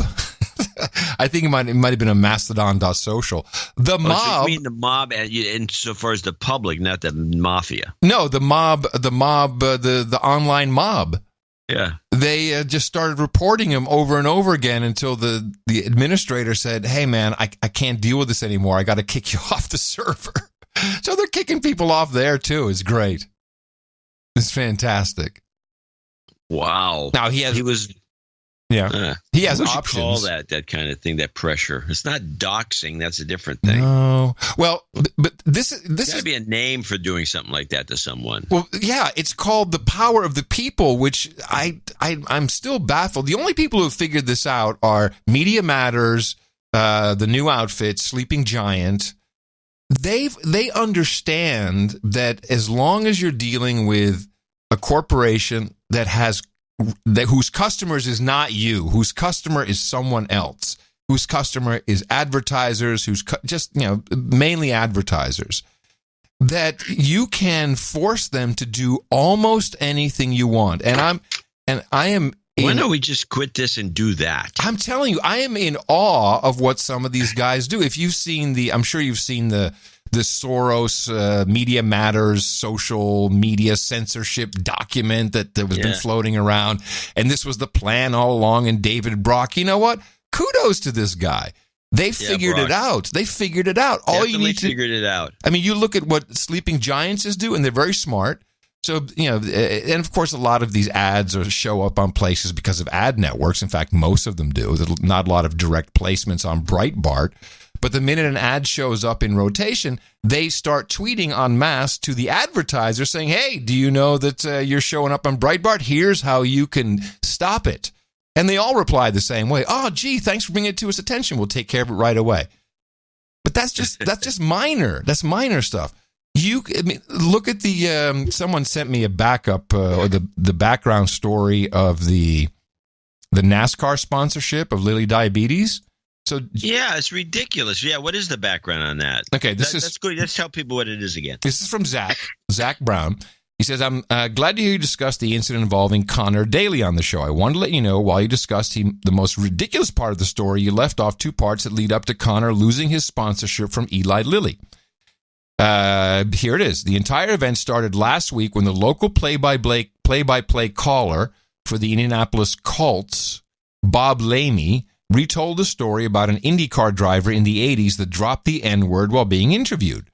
Bob told this story while at work to a few fellow co-workers. The problem was he told the story actually using the word, and one employee who was uncomfortable about it told HR. The Colts then forced Lamey to retire. When the news broke that the story was linked to local racing news analyst Derek Daly as being the guy he talked about using the N-word in the story, they fired Daly, and Daly stated when he used the word he was describing himself, but it doesn't matter. At the time he was from Europe, and he said it didn't have the same racial undertones like in America. Poor excuse. So you got to add that to now his kid, his sponsorship for his car being lost after something his dad said 30 years earlier. So really 3 people out of a job. Well, not the driver. But I mean, well, he's kind of out of a sponsorship. Yeah, but all you got to do is just, because no one wants to be involved in it. Eli Lilly's like, we don't want to be involved, so we just pull our sponsorship. There is so much power. Take a chance? There is so much power that you're right. If we quit this, we took our mailing list and we said, all right, everyone, here's what we're going to do today. And we could just go after firm. It's like the digital version of the Al Sharpton racket. And it works. And you know what? If Republicans are interested in doing anything, they should stop bitching and moaning about it being unfair and see if they can float some stuff the other way. Yeah, set up shop. Now, this reminds me of 2 other issues. San Francisco's poop problem. They got a problem? They have a poop map. So everyone's pooping in San Francisco. So now some store owners are paying people not to poop anywhere near their store. Oh, excellent gig. And to take it one step further. Anybody can participate in this. Now, to take it one step further, the idea, and that this is partially my idea, but I think it's also has to be happening anyway. I'm just thinking it's logical. You pay these guys who are public poopers to go poop in front of your competition store. Hey, I see you pooping there. Or just go around the city. See you pooping all over the place. Hey, I'm going to tell you what. I'm going to give you $20, and I want you to go poop in front of Macy's, especially the front door. Just go poop there. And if you do that, I'll give you $20 a week if you keep doing it. That's got to be happening. If you get anybody to help you, like they're going to poop, I'll give them 10. So just everybody go poop out in front of Macy's, and you make some money on the side. I don't know if Macy's anyway. I don't know if Macy's could do much worse. I don't think the poop will make people go in. Lightweights. What do you mean lightweights? No. San Francisco's got them. They got RVs. They got trailers. They got people living in their cars. They got people on the streets. They live living in tents. They're shooting up. It's unbelievable. Hundreds of thousands of homeless eating from garbage cans in America. Woo! And pooping on the streets in San Francisco. And then there's nothing better when you're pooping on the streets in San Francisco. Calling out around the world. Be careful where you put your feet. Did you hear that song? We played it at end of show mix. I love that song. Pooping in the streets. Very funny. Now I have a native ad, which I think kind of fits into this little segment. We're done with it. We're done with this. I guess so. That's all I needed, was just to say that there's a funny idea. Right. Well, I was just going to go back to the whole purge and just wrap that up, and just say that there's still, I guess, is it Warner still floating? Warner still floating as regulations, trying to hold that in front of them. But the tech giants had a secret meeting at Twitter headquarters, and I think supposedly, I don't believe anyone went to this meeting, but I suppose some people would go. Oh, okay. I mean, you're like the CEO, your Page or one of these guys, or Tim Cook, and you're working you're down in Cupertino, you're going to haul your butt up to this meeting to the poop street. No, you're not right. going. It's like you got other things to do. Who leaked that then? Who put that out there? What do you think that was about? Was it Twitter just being hopeful? BuzzFeed. Maybe it was to make it seem that something's going on, or we're concerned. I have no idea. Maybe I got it here. BuzzFeed News first reported on the meeting after obtaining an email sent by Facebook's head of cybersecurity policy inviting a dozen companies to meet at Twitter's headquarters. Okay, it was low level. All right. Well, they're not going to do anything. But I will say, what is the response going to be when it doesn't matter who wins or who loses? It'll be Russian bots. It'll be some version of their fault. Don't you think? Oh, maybe. It's not going to leave the building for a while. Let's put it that way. Anyway, let's get back to this native ad that I found. I think was the most egregious ever. You'd think it would say native ad. Yes, but I'm going to give you the cue, and I'm glad it doesn't because I don't want you playing it yet because it needs to be set up. ABC News with David Muir is the one that I cite as constantly as the biggest violator of journalistic edict or integrity with these native ads they keep doing. But I've never seen one quite like this. I don't even have the whole ad. I got most of it. But this was a part of they have this thing at the end of all their news shows called Made in America. Oh, Made in America. Then they go highlight some company that's Made in America. Oh, there's the pillow guy and somebody's making sheet metal buckets. MyPillow.com? That guy. And so there'd be somebody with making galvanized buckets. Oh, it's Made in America. It's Made in America. It's Made in America. But I've never seen anything quite this promotional.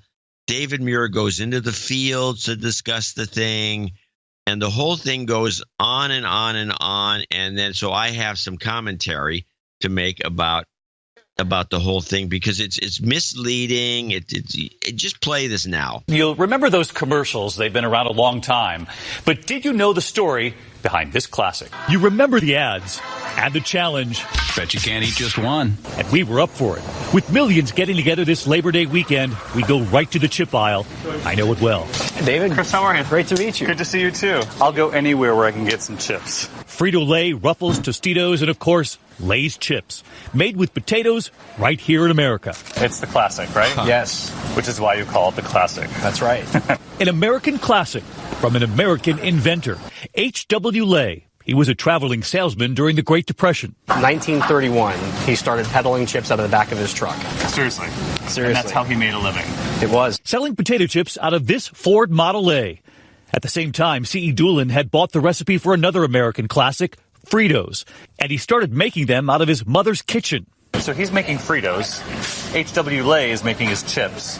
They're competing against one another, and who knew that they would combine? That's right. That's how Frito-Lay became Frito-Lay. Those two of them joining forces together. 1961. With a little hyphen in the middle. That's right. Workers on the line inspecting the chips, just 10 cents a bag back then. And all these years later, the potatoes still from farmers across America.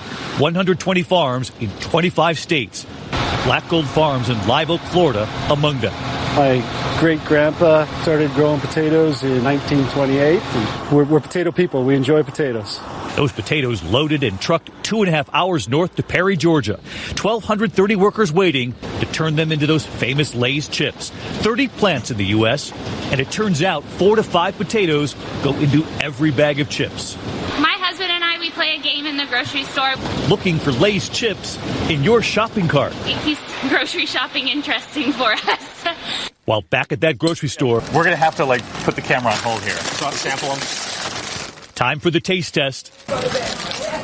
No one can eat just one, thanks to those farmers and those workers tonight. Made in America! Wow. It is impossible to eat just one. I tried. Wow. 2 minutes. 2 minutes. Well, it was I took a lot of spaces out. It was longer than 2 minutes. It was about 2:15. And it was a jaw dropper. This is Made in America. This is the shallowest made in America they've ever done, and it's an obvious just pre-Labor Day promotion for potato chips, and leading the public to believe that this idiot Lay was actually the guy who invented them. Man. And I do want to give the background on potato chips. So well, first of all, we might also want to point out this is owned by Pepsi. Pepsi owns Frito-Lay. And this is just, I don't know, is this a make good or is this a setup or whatever? I think you're right. A straight up native ad sold by the advertising department. I agree. And I think you're right. It's a setup for Labor Day and get everybody into the mood. We got to buy some chips. Might as well get the Frito-Lay chips. Jeez. And sadly, it was just a dumb story. It wasn't even interesting. And then they had some woman, they had to pat it with this woman saying, my husband, it's just some woman that works there. My husband and I play a game. We look for Frito-Lay bags in grocery carts. Yes, that's a kind great of a game you play. Is that what you're playing with your husband? You'll find something a little sexier. So let me just get a little background for people so they know what's going on. The potato chip. We're getting the history of the potato chip. Yeah, where do you think it was invented? Germany. I would think France. But no. Chip patato? No. Nope. Invented in 1817, by the way, not 1937 by this guy Lay, in UK.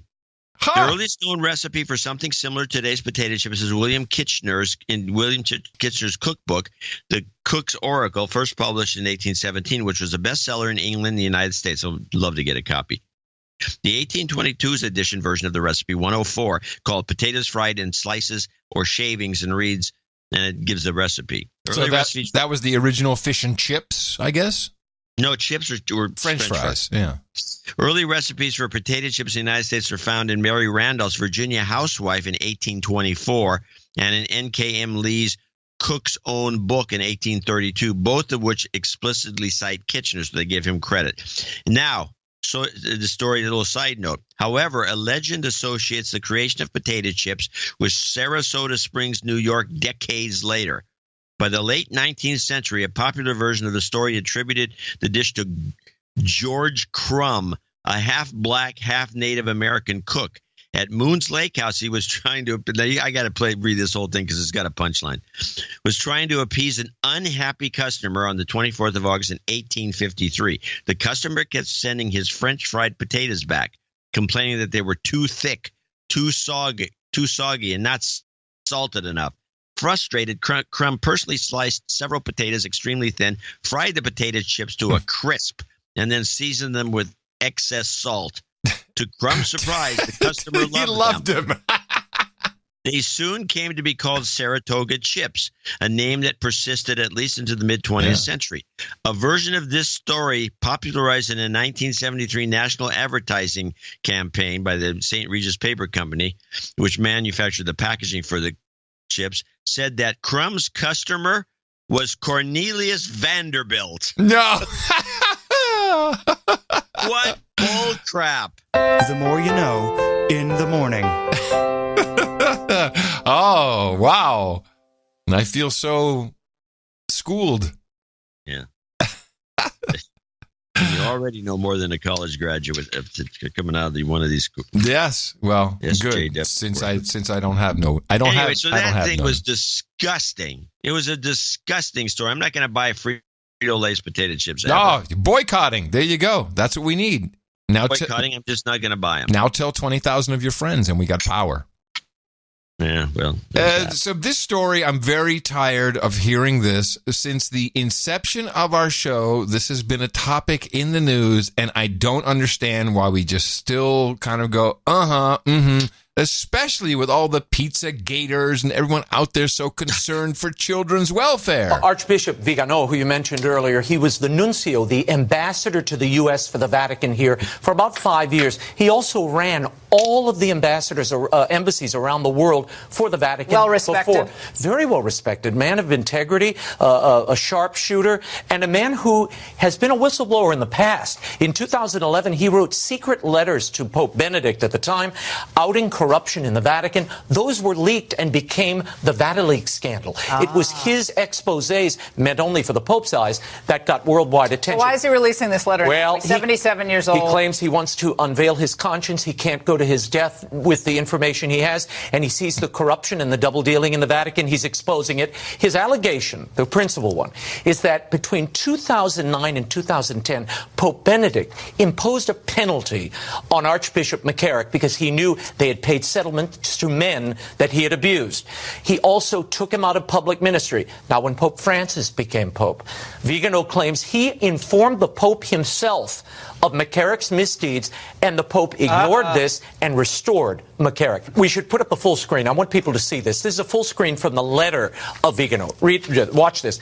It says, Francis knew from at least June of 2013 that McCarrick was a serial predator. What? In an extremely dramatic moment for the Universal Church, he must acknowledge his mistakes, and in keeping with the proclaimed principle of zero tolerance, Pope Francis must be the first to set a good example for cardinals and bishops who covered up for McCarrick's abuses and resign along with all of them. He's calling for the Pope's resignation and for all of these people. This is exploding all around the world. It's this huge. is coming on that big family meeting in Ireland, which was not well attended, by the way. Yeah, at the family meeting in Ireland, apparently, according to reporting, and this is all over the Dutch press, Pope Francis said that children who show, quote, homosexual tendencies should be treated with understanding and not to be condemned or ignored. Here's the Pope reacting to the news on a plane returning from that family conference in Ireland. I read it, and I will say sincerely that I must say this to you and all of you who are interested. Read the document carefully and judge it for yourselves. I will not say one word on this. I think the statement speaks for itself. I don't know, man. I mean, I picked the guy myself, so I feel bad, but it sounds like this is... here's the exact quote. When it shows itself from childhood, there is a lot that can be done through psychiatry to see how things are. If it is something else, if it shows itself after 20 years. There's a couple things we can do here, but maybe the church should just say, you know what? We're gay. And it's okay. You can be a spiritual leader and gay. Just stop the abuse. And of course it always comes out when it's past the statute of limitations. This is some evil crap that's going on. And where's the outrage? Well, I can answer that question. Okay. Or I can answer it by asking you a question. Mm-hmm. Does it involve Trump? No, of course. What am I thinking? Yeah. No, it's just this is for 10 years. This story has been continued. It just doesn't stop. Yeah, I know. And they don't do anything, and there's cover-ups, and it's obvious. And I just don't understand why this just continues to go. Can we just? I mean, this is our post-racial period. We should be Trump. Well, someone needs to bring Trump into the conversation. So if Trump comes into the car, jumps into it stupidly, which could always happen. Oh yeah, that would work. Then boom, and then the story could take off. It'd get some legs, but. But surely it's intelligent people see there's a flaw somewhere in this system. You can't get married. You've got to be celibate. Well, while we're on the topic, let's discuss how that became. How did the celibacy become an element of the priesthood and the overall system? I am dying to learn. This happened to be researched by J.C. Buzzkill Jr. once at a dinner table conversation. He brought it up, and it turns out that back in the day, I guess before the celibacy, it never used to be celibacy, the church was riddled with so much nepotism. One pope would assign his brother as the next pope. Right. Everybody would be related. It was so out of control because the church was the center of everything, and it had so much money, and everything was nepotism, that they had to put a stop to it, and that was their solution. So you can't have sex anymore. You can't procreate. That was the idea, because you can't have family. Really, you can't have family to What? Wait a minute. So this has nothing to do with God saying you got to dedicate yourself to me? No, it has to do with the corruption of the early church. Huh. Well, let's undo that. We could. The Pope could easily do that. It's a different situation today because in today's church, if you didn't have the celibate stuff going on, any sort of corruption that once occurred in the past would be stopped by social media. Yeah, exactly. Hey, Pope, don't worry about it. It's all right. It's all good. Sosh Nets, they'll take care of it for you. And they should start their own, or at least a dating service. They got to do something. This is very troubling. It's gone too far, and they have to. It has gone too far. Now, on that, of course, this doesn't fall under #MeToo, although it should. We had another story. Louis C.K.'s performance on Sunday night at a New York comedy club was just 15 minutes. His appearance unannounced. The crowd gave him a standing ovation. It was his first performance since being accused of exposing and touching himself in front of multiple women. He was just like regular Louis. The club owner says he made no mention of it in his act. I do wish he had. I think it would have been much better for him. I think it would have taken some of the heat off of us. In November, Louis C.K. admitted that the accusations of sexual misconduct were true. The response was swift. His deals with FX Network, Netflix, and HBO were canceled. Now the comedian and the New York club are facing criticism for his performance. It's a very difficult position to be standing between a person and his livelihood. I know that Me Too was supposed to destroy a lot of men's careers. It hasn't exactly. But what it didn't do is give women the opportunity to have careers. Last May, one of Louis C.K.'s accusers, Rebecca Corey. I'm not sure what. Well, we can listen to that again. She's referring to the comic, I think the women that he was jacking off in front of for unknown reasons. Some unknown reason. For unknown reasons. What the hell's that guy doing over there? What is he doing? There were comics, female comics, and I think. Okay, I got you. So that actually, his masturbation in those situations, I think, may have been his review of their sets. But what it didn't do is give women the opportunity to have careers. Last May, one of Louis C.K.'s accusers, Rebecca Corey, wrote an article saying she received death threats and was attacked online since going public. Also writing, the idea that C.K. re-entering the public eye would ever be considered a comeback story is disturbing. The guy exploited his position of power to abuse women. In his statement last year, Louis C.K. wrote, there is nothing about this that I forgive myself for, adding, I will now step back and take a long time to listen. Tonight, his critics don't think he took long enough. This is another... Yeah. Well, first of all, let's remember, this was a 15-minute set, which is like open mic kind of time you get. Yeah. He went up there and did 15 minutes and left. I mean, maybe it was, in the back. He wasn't announced. He wasn't booked. It wasn't anything that, it wasn't a big deal. Somebody was bitching, well, he took the time away from other comics trying to come up because it's like an open mic situation. And it's 15 minutes. I mean, come on. This whole thing was a bogus story. Well, what is disappointing to me is just the overall impact and effectiveness of the Me Too and #Time's Up movement. And we knew that it was really brought into play and overhyped.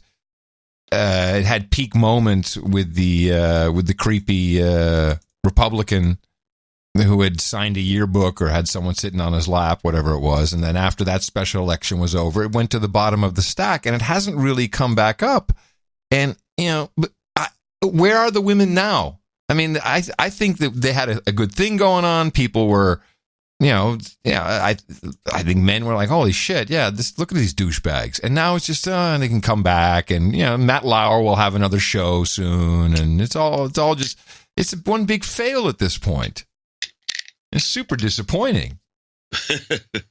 Well, I don't know that the 15-minute set by Louis C.K. was. It's just indicative of things to come.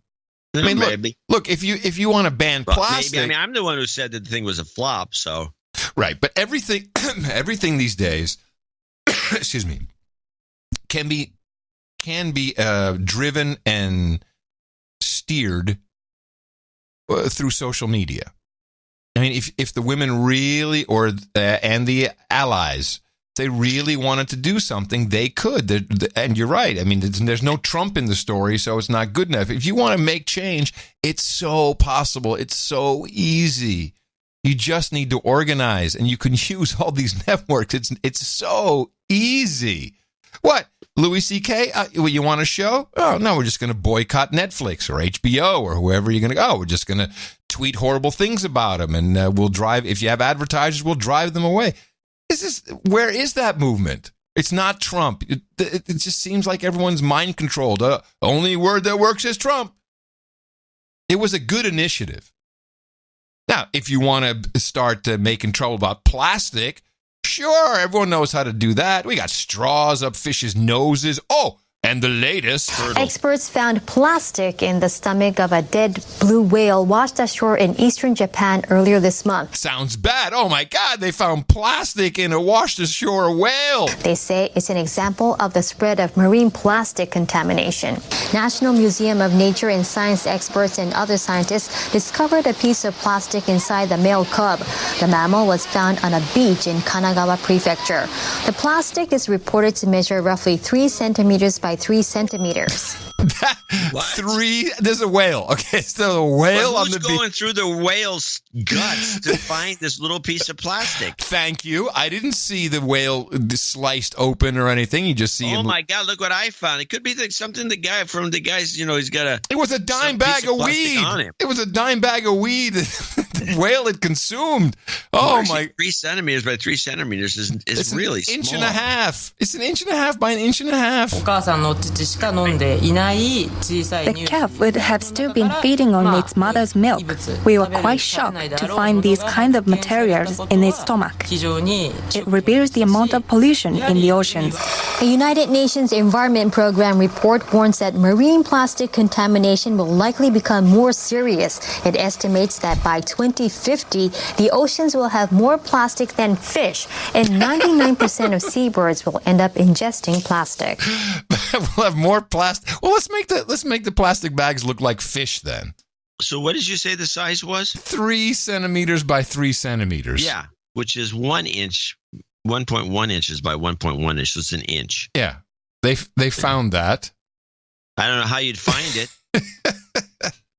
Well, they were going in there to cut away blubber. Yeah, was it hurting the poor animal? Couldn't he crap it out? The insinuation is he died because of it. They don't say that. There's no way he died because of it. Yeah. I think half the people around Berkeley have a square inch of plastic in them. I'm going to show my support by donating to No Agenda. Imagine all the people who could do that. Oh yeah, that'd be fab. Yeah, oh No Agenda. In the morning. Not sure exactly why it was funny, but it was funny enough. It probably wasn't funny.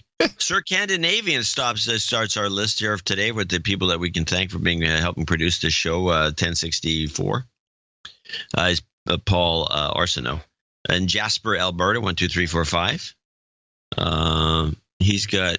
Has he got something going on here? I think he won the lottery or something. What?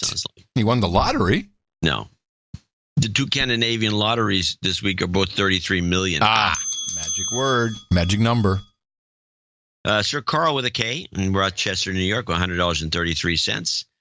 Joseph Harrell, $100 from Moyock, North Carolina. He says the Al Sharpton song alone is worth this. Yeah, we should probably play that end of show again. Yeah, it's actually Sir Sean. Greg Smits in Hudson, Wisconsin.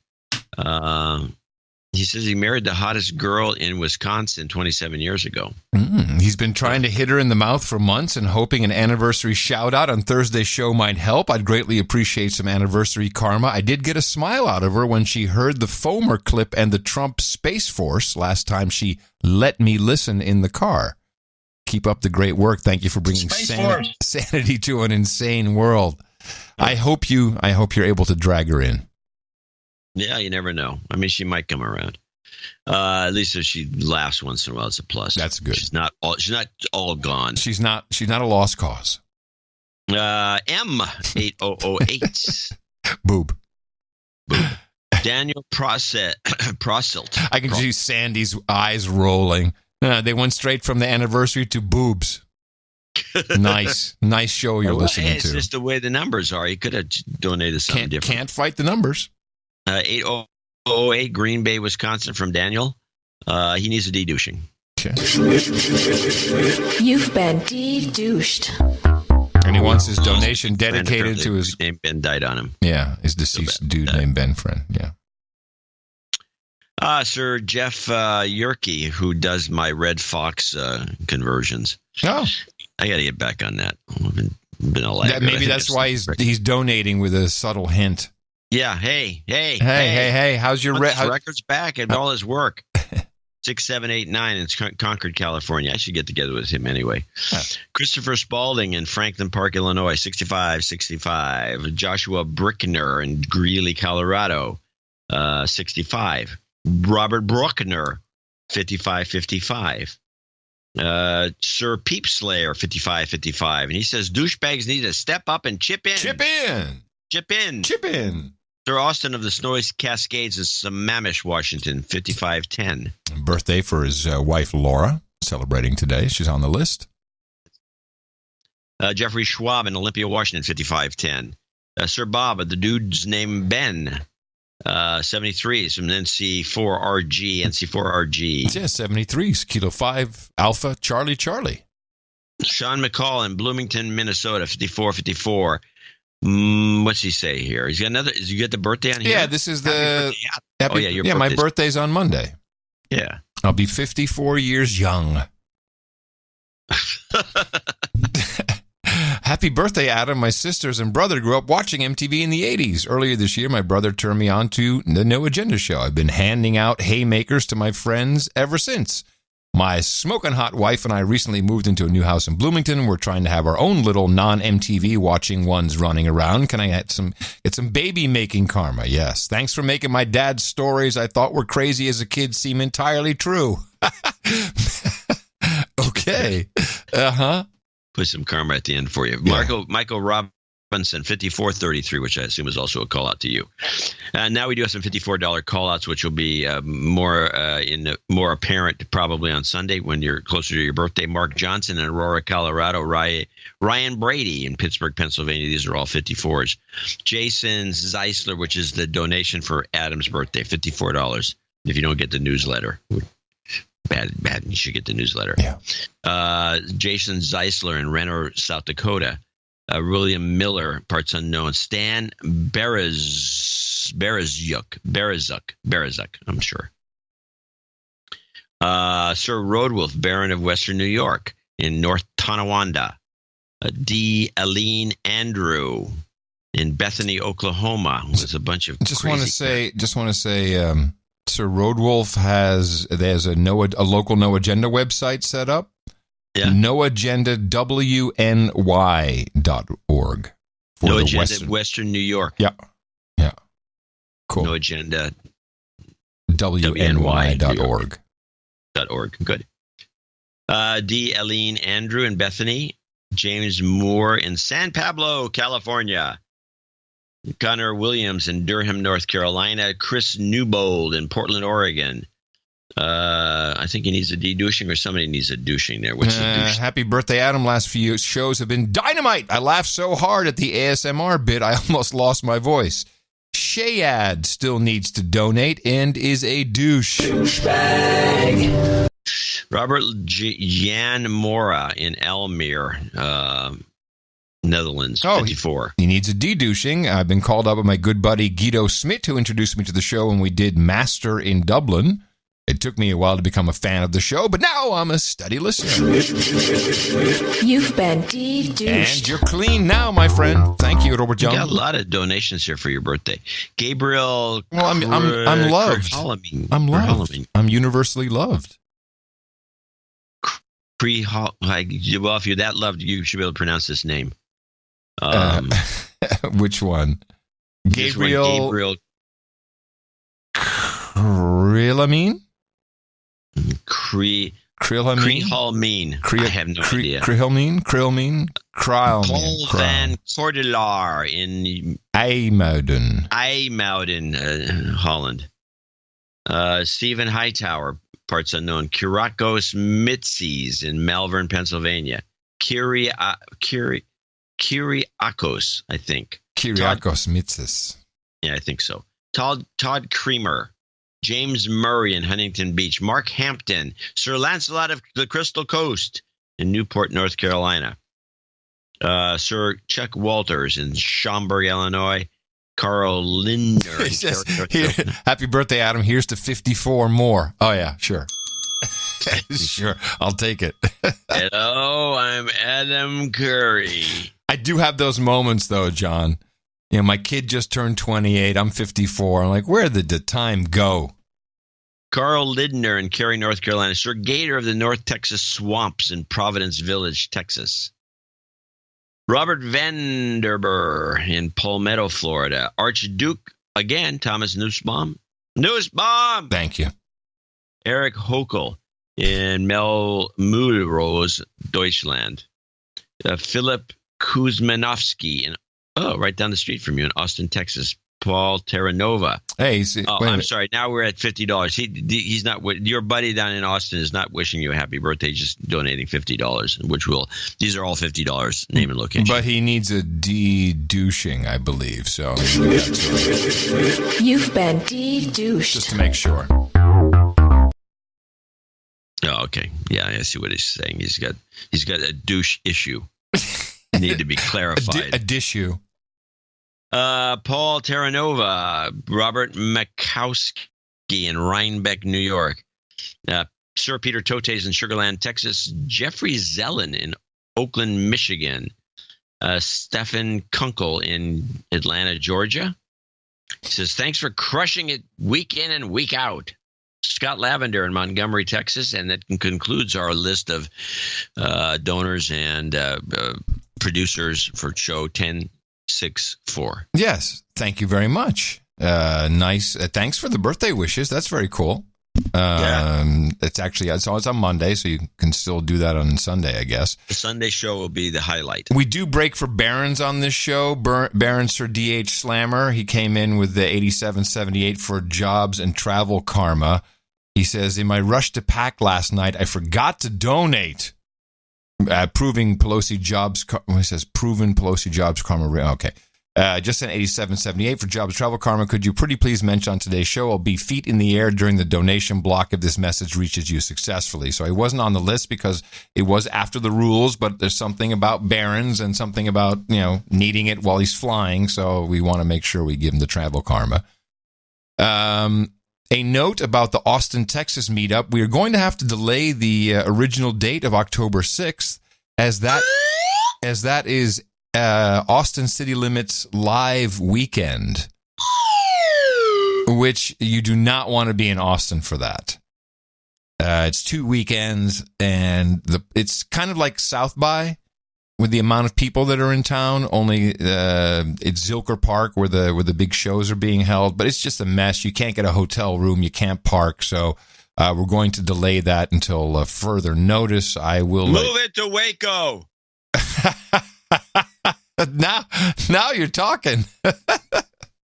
Also, I got some notes from people who said, "Oh, it's in Chicago. Why didn't you do a meetup?" So here's a thought. You are perfectly capable of organizing meetups. If I'm coming to Chicago, organize a meetup. Really good one in Washington, D.C. Yeah, the Washington, D.C. group looks like it might be self-starters. Like, come on, set it up. And then, now this case, I might not have gone because it was just 2 days and Tina and I hadn't seen each other for the week. And so maybe, I don't know, we could have dropped by, but a little self-startership is appreciated. So, we'll have more news as meetups occur. It's very important that we meet each other face to face, and that's why we do them. That's why we're happy to talk about them. Okay, we got some karmas to hand out, and then we have a night, a dame, and some birthdays. Jobs, jobs, jobs, and jobs. Let's vote for jobs. Fucking cancer. And that's for Angie. You've got karma.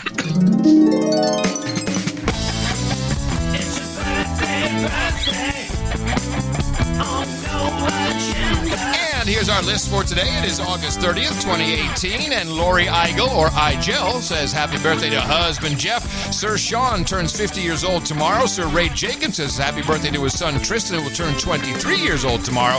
And Sir Austin of the Snowy Cascade says happy birthday to his wife Laura. She celebrates today, and we could not be happier for her. Happy birthday from all your buddies here at the best podcast in the universe. Up on the podium today, we have a knight, we have a dame, so bring out the blades. Got it. Nice. Up on the podium, please, Elizabeth DePoe Bay and Eric Cowley. Both of you have supported the No Agenda Show podcast, the amount of $1,000 or more. That gives you the ring, that gives you the certificate, and it gives you a seat here at the No Agenda Roundtable with our knights and dames, and I hereby pronounce-icate thee the Green Lady of Oregon. And Sir Eric Cowley, for you, we have Hookers and Blow, Red Boys and Chardonnay, Cookies and Vodka, Warm Beer and Cold Women, Taquitos and Tequila, Single Malt, Scotch, Early Times and BF4, Cross Ships and Cane Breaks, Chill Potato Vodka, we got Fish Pie and Fellatio, Harlots and Haldol, Rubenettes Women and Rosé, Geishas and Sake, Bong Hits and Bourbon, Ginger Ale and Gerbils, and of course, Mutton and Mead, right over there at noagendanation.com/rings. Eric the Shield will take care of you, get your sizes, and we'll get them off to you as soon as possible. And tweet it out. Let us know that you received it. And let everyone else know that you are a proud supporter of the Value Network, Value for Value, here at the No Agenda Show. We can talk about anything. So far, they've not been able to kick us off. Well, I mean, there's ways. No, not really. Yeah, PayPal. Yeah, well, we just have to go to Bitcoin. But that's not going to work. Yeah, it would. Of course it would work. No, it wouldn't. You know who's moving money to Bitcoin according to TMZ? No. Bill Cosby. There you have it. Quote, he moved close to $5 million into Bitcoin after an expert told him it's practically untraceable and impossible for anyone but him to retrieve. If it's good enough for Bill, it's good enough for us. Well, what he's trying to do there is put some money aside so it can't be attached. That's the beauty of Bitcoin. If you can do that with a Cayman Island bank account. Okay. You get a Cayman Island bank account. I mean, you have to declare it. You got to go to the Cayman Islands. No, you don't. You can do it over the internet. All right. Well, you do that, and I'll just put it in Bitcoin. The problem with Bitcoin is that if he puts $5 million in Bitcoin, if it could be worth 10, or it could be worth $500. Yeah, I don't think so. I think he's doing the right thing. Yeah, I know you're a big Bitcoin guy. I am now. Yes, I am. But here's something: you launched I don't know if you really launched it, but you had a problem with the word binge. Well, I should have. I think I launched it. Yes. So, what was your problem again with the I binge? don't like the word, and I don't like its implications, and I don't like that it be suggested that people do this. It's a word indicating a bad habit. I binged. He binged. It's like binge drinker. Somebody who goes overboard, does it too much, is a bad thing. It should be discouraged, not encouraged. That was my real bitch about this. These guys, binge watch. I'm going to binge watch. I spent the weekend binge watching. I mean, it's on another podcast. You, my friend, could be running Netflix. Yes, word is out. They have told all of their actors when you're doing promotion for your series and for the Netflix streaming service, you are forbidden, and not to speak of binge watching, because Netflix wants its brand to seem more luxurious, more luxe. And they feel the term binge cheapens the brand. Yeah, it's like potato chips. You can't just eat one.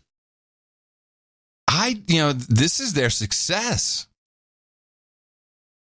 I understand that they don't like the term, but it is their success. This idea that you don't have to wait for the episode next week. And now they want to ban the binge? It's possible that that's an interesting situation now that you mentioned it, because why would you take your success factor. Your success factor. Success factor, as lowbrow as it might be, and as associative with down and out drunks and other bad associations as it might be, it is a.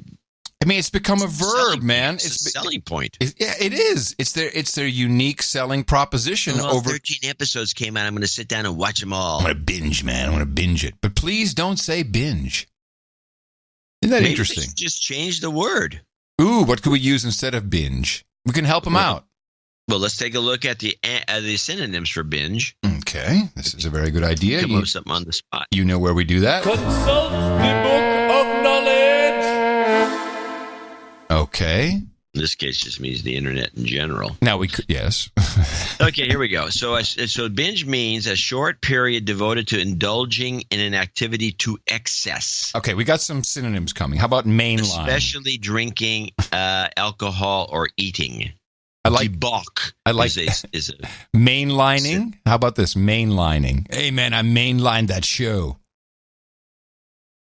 Okay, that's a no. Yes, that's exactly. Splurge.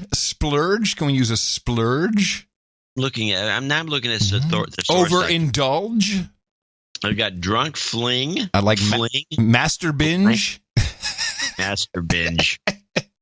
Yeah, maybe Louis C.K. can make a comeback. Affair bender. I went on a bender. A bender. I can see why they're not liking the term binge if these are all the synonyms.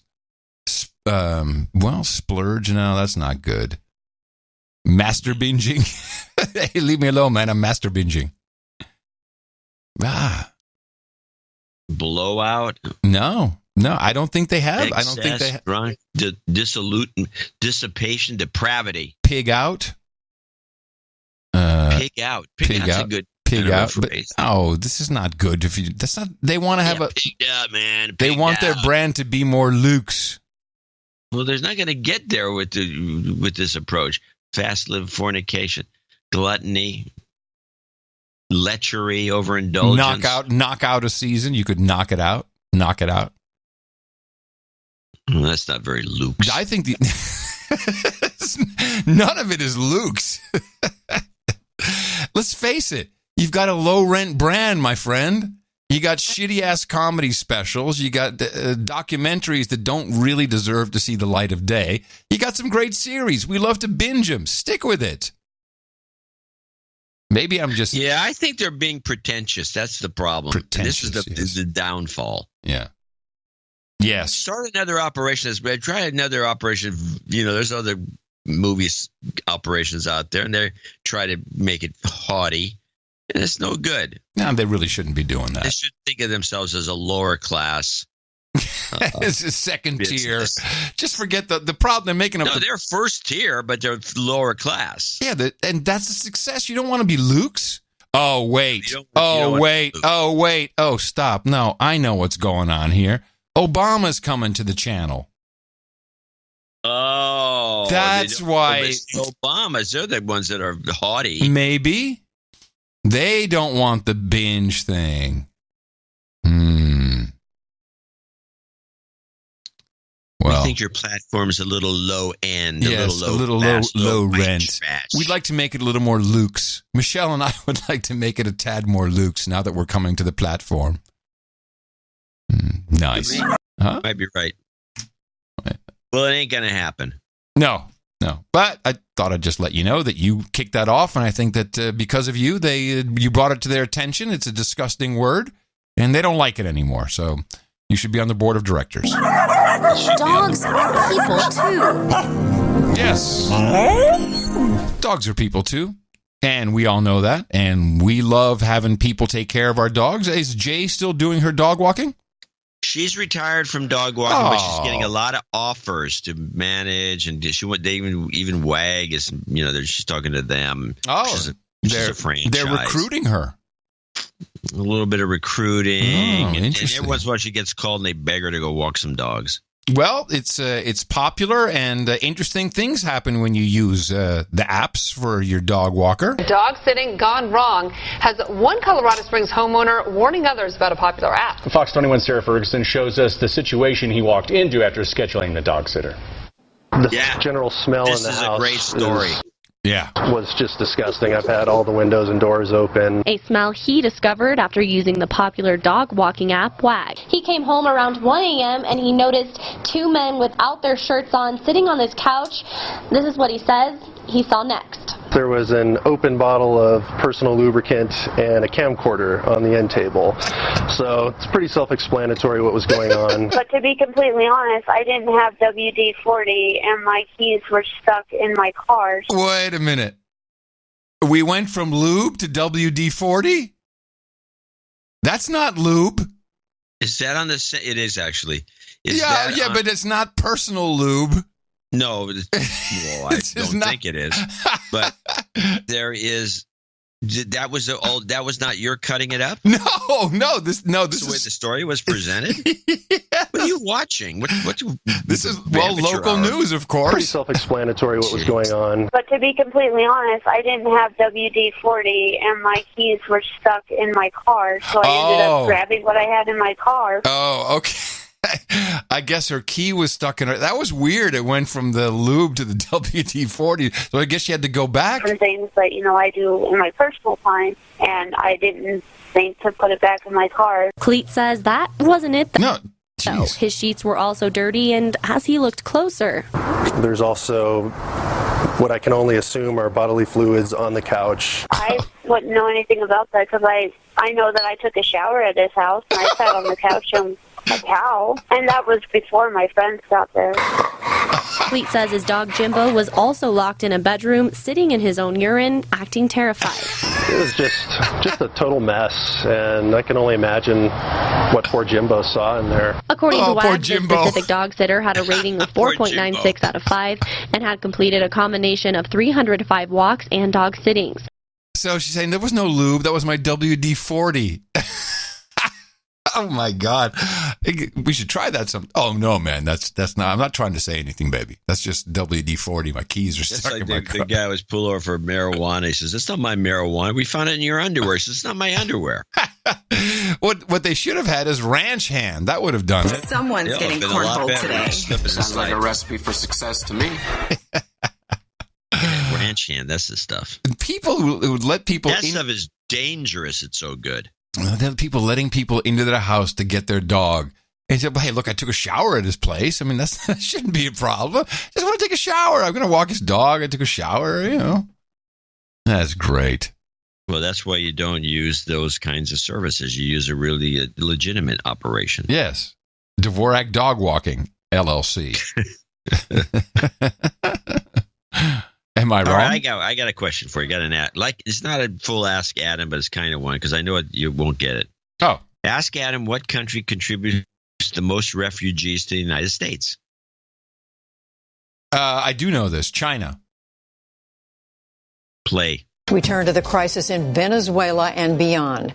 Venezuelans are now the largest group by nationality seeking asylum in the U.S. Last year, more than 28,000 people applied for that status, 5 times the number in 2015. They're fleeing political turmoil and a country in economic freefall that is threatening its neighbors. Today, the Brazilian military is deploying to a region along its border with Venezuela that has suffered a spike in violence since Venezuelan refugees arrived. Now, this situation in Venezuela, which is not covered because it doesn't involve Trump, right? Not covered much by the mainstream media. It was covered by PBS, and I want to just play the end of their report, or this part of it, the Venezuela rundown, with this theory at the end. And I want to preface it by saying that a couple of things. One, this Maduro guy is really a bad guy, and if you remember when John Perkins, the guy who wrote The Confessions of an Economic Hitman, was local here, and I went to talk to him at a rollout of his... You mean after he flipped? After he rolled out his new version of the same old book, which must have some edits in it. I'm obviously not going to go through it. And I asked him specifically about Venezuela. because he's a big fan of Ecuador and he wants to, he thinks he had absolutely zero to say about it. Nothing. Even though it was in his book. Yeah. About how they tried to kill, what's his name, the old guy and all the rest of it. So I found that to be fascinating. But listen to this. Venezuelans feel very watched and not safe from the government. And it is taking a toll. This silence on the part of the opposition together with this exodus is a sign that the government is prevailing. And as the government is prevailing, to use your words, do they feel any pressure to make some of the reforms that are required?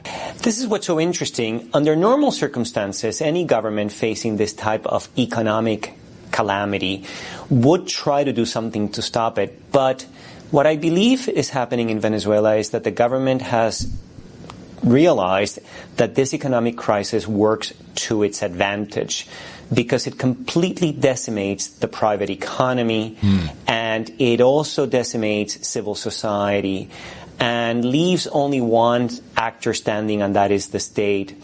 So the Maduro administration has concluded, strangely, that this economic crisis is politically convenient for them.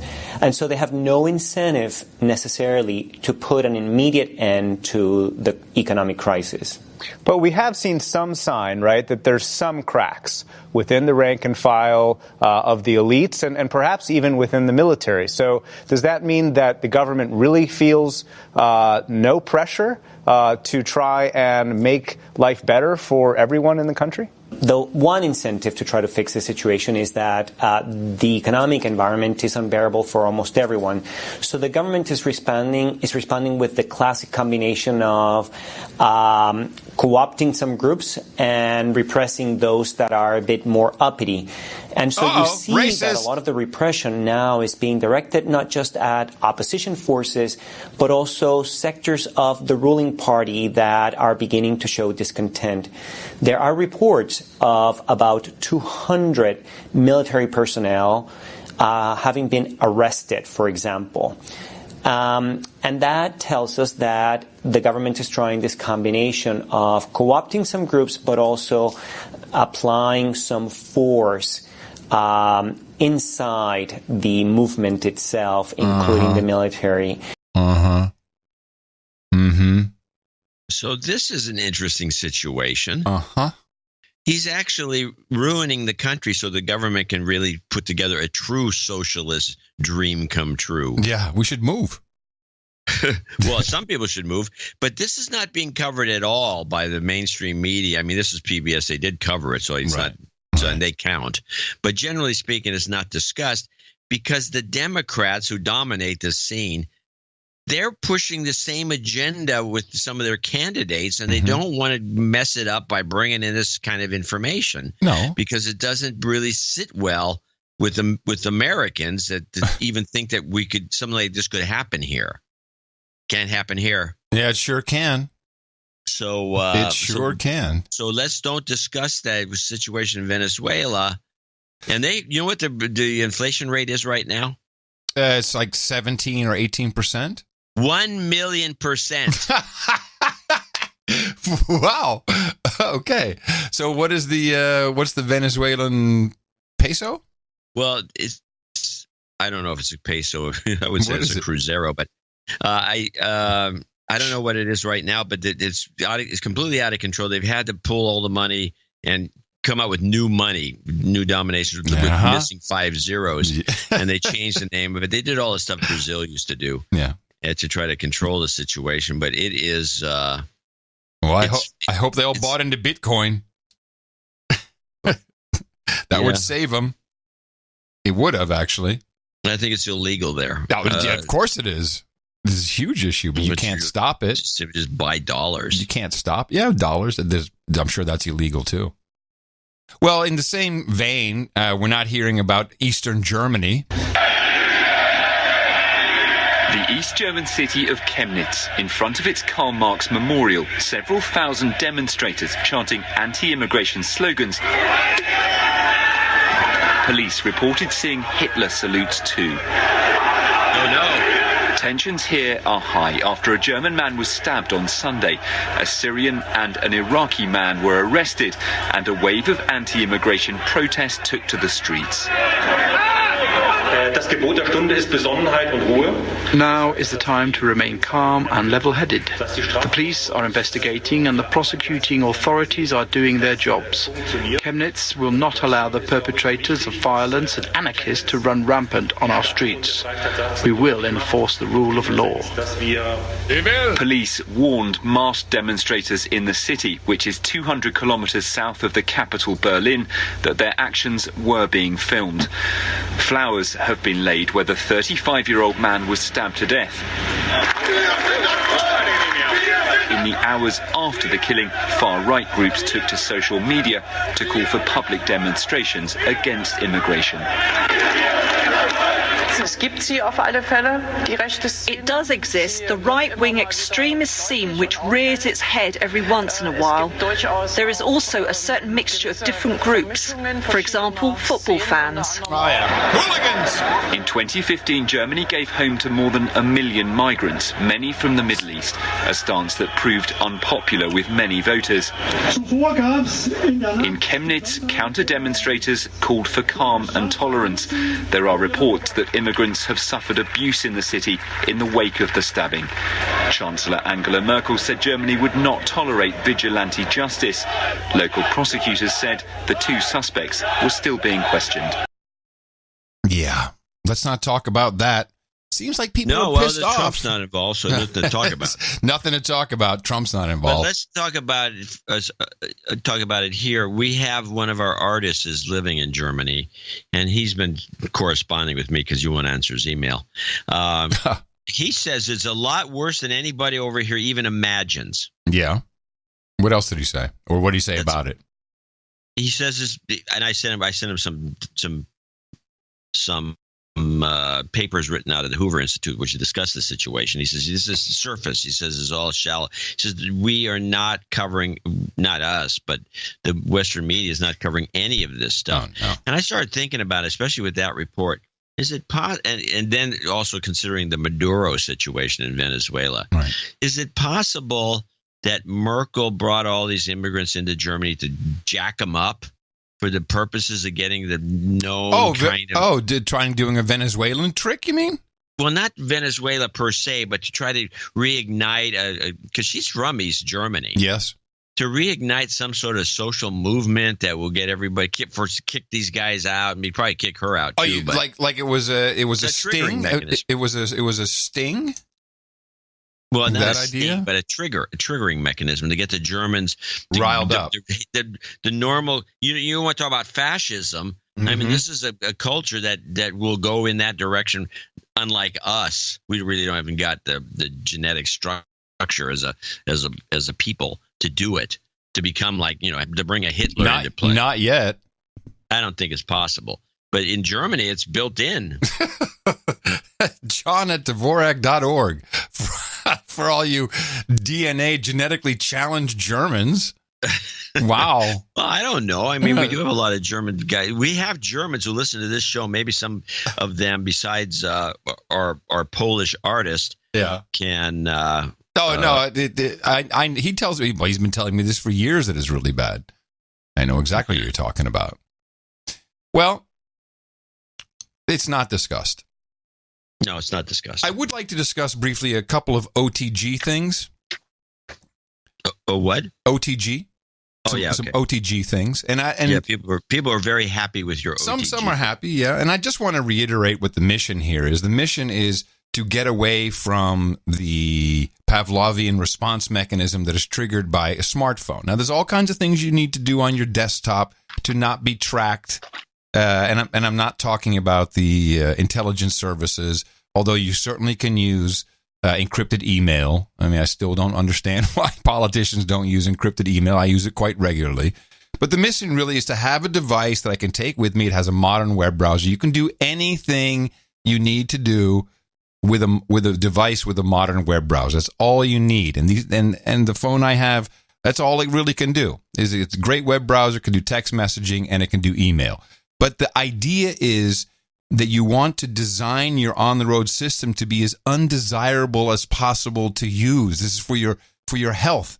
It forces focus. It forces consideration when you use it, especially if you're writing something on the numeric keypad where you got to hit 3 times number 2 for the C. Yeah. But what it does... That's got to be the worst. No, it's not. It's very enjoyable because you do not have the capability to respond to someone quickly. You can't just text something real quick. You gotta think about what you're doing. This reduces distraction by at least 95%, except for text message alerts. It reduces tracking by Silicon Valley by at least 50%, but it improves your sanity 100%. And you look around and you'll be able to play little games about spot the zombie, which you win very quickly because they're everywhere. And I have a couple clips. Actually, before I get to that, we were talking about Microsoft and if they, because of course Windows 10 tracks you, and if they have a real advertising play. And was I put in my place. Holy moly!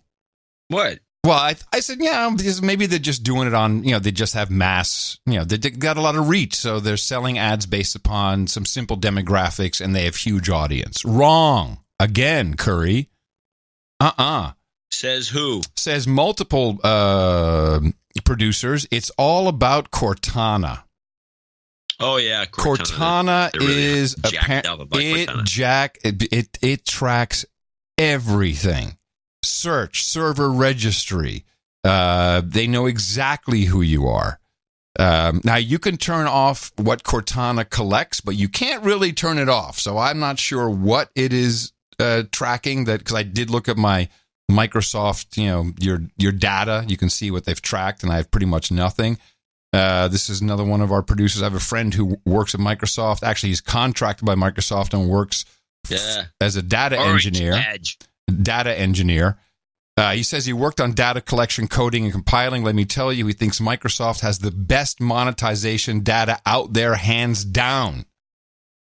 Basically, from what I understand, they collect every possible electrical output on their devices and are able to establish trends like what games have to be ejected from the Xbox the most. Oh, wow. What game you're ejecting. Yeah. So we got our issues with Windows, for sure. And just to let you know, Yahoo is still, unlike what Google claims, Yahoo still parses your Yahoo email for advertising. Big article in the Wall Street Journal about it. You know those boneheads still do that? Well, they can get away with it. Might as well. Yeah, I guess. Well, people just don't know what kind of advertising advantage they get. What they say is they look at like business emails. So if you get what are some of the examples here? If you get a confirmation from a trip, then they say, okay, where's the trip going to? They'll look at your trip details and see if they can make you an offer based upon your travel, that kind of stuff. Real deep learning, machine learning, real deep stuff. Jaron Lanier, who we've played some things from before, and you're like, yeah, and I'm like, yeah.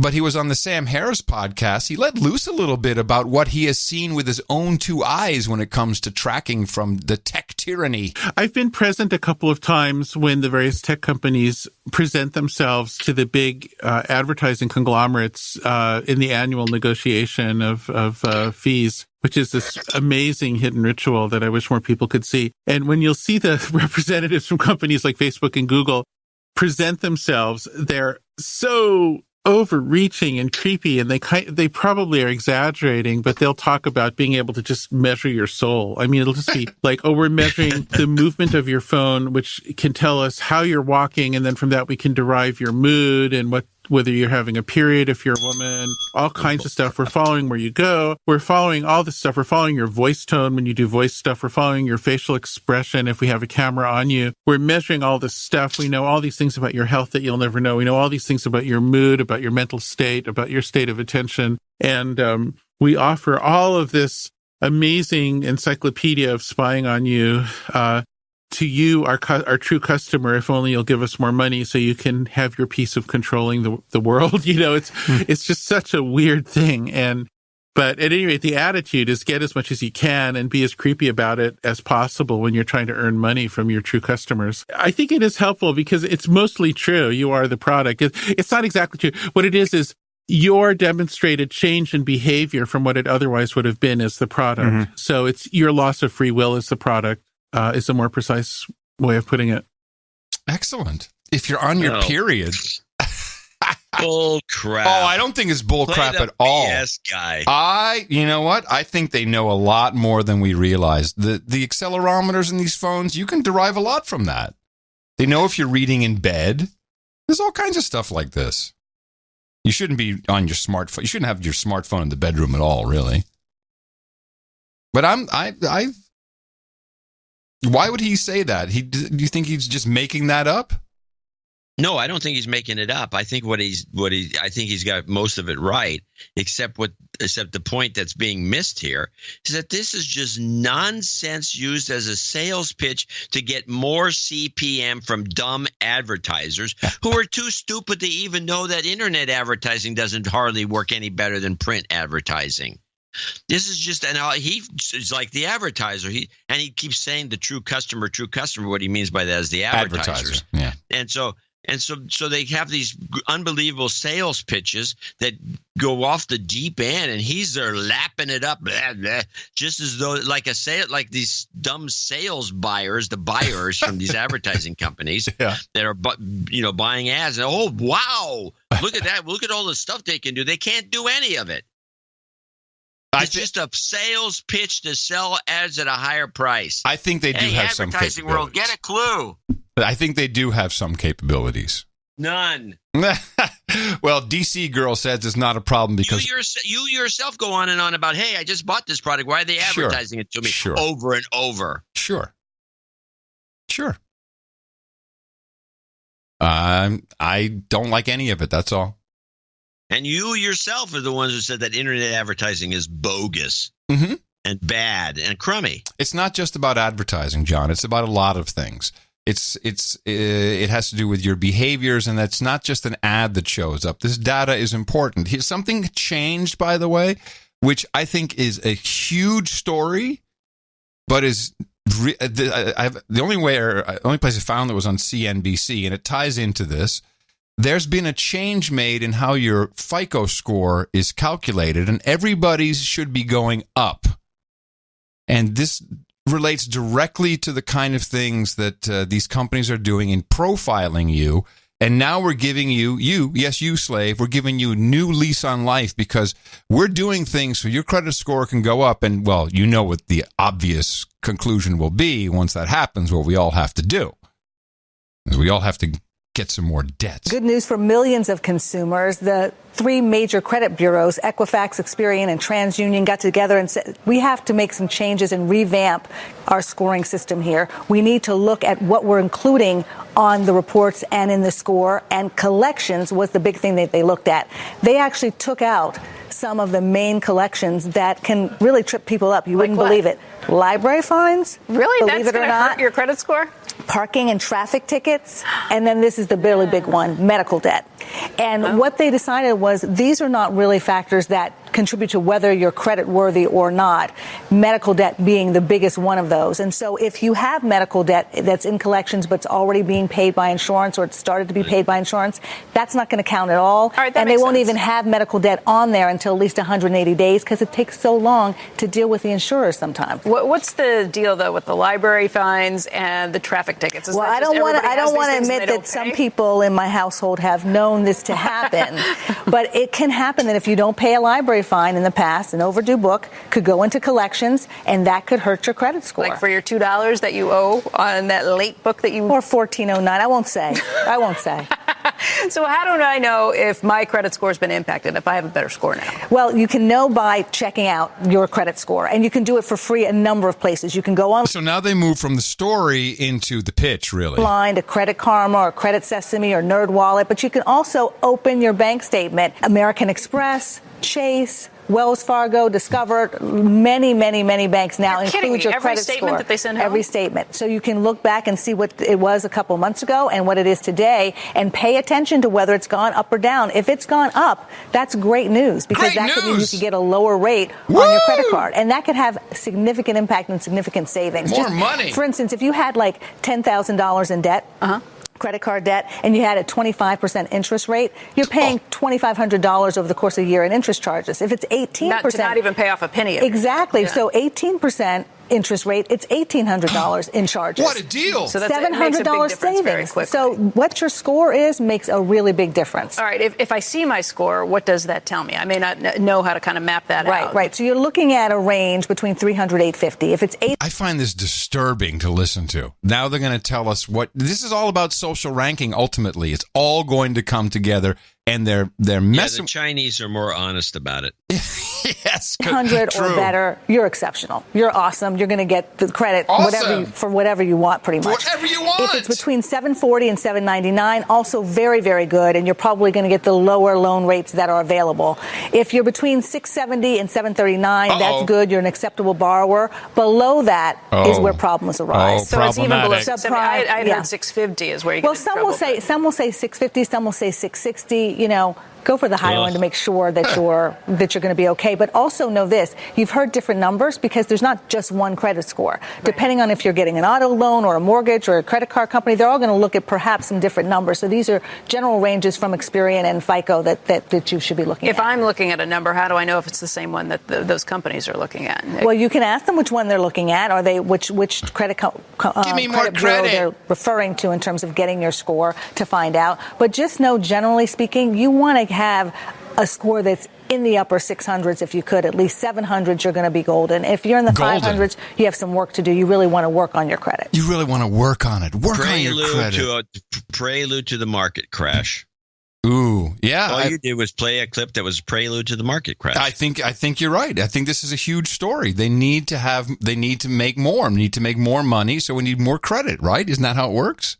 Pretty much. So we need to print more, so people need to go into debt more. Everyone in debt. You kind of, toughen up the bankruptcy law so you can't declare bankruptcy with certain things don't count. Yes. Like student loans, for example, which should be covered. Yep. And they're not. Mm. Credit card bills, I think, are one of them. It's at the point now where the bankruptcy laws have been so jiggered with that they're just ridiculous. Yeah. Well, it's all coming together. But you're right. China's at least honest about it. Here we have this craze about, you got to, you need some work. You're not doing well. You only got 500. This is not good. You're not really a participant in society. And the joke of it, of course, is those really super high numbers. If you're somebody who pays everything in cash, you're always on time, you never missed a payment in your life, and everything you do is without credit cards, and you live in a nice place, and you got brand new cars that you paid for with cash. You got no credit. You got a credit score of 2. Yeah, that was me. Yeah, that was you. Yeah, I had to start building my credit back up. I need to do more work. Trust me. I need to work harder on it. All right, last clip for me is a sad story. Sad as the unintended consequences of technology are overlooked. In this case, this is going to affect, I think, millions of people in the United States of America, and it has to do with old school technology. Shortwave listeners might recognize this signature ID.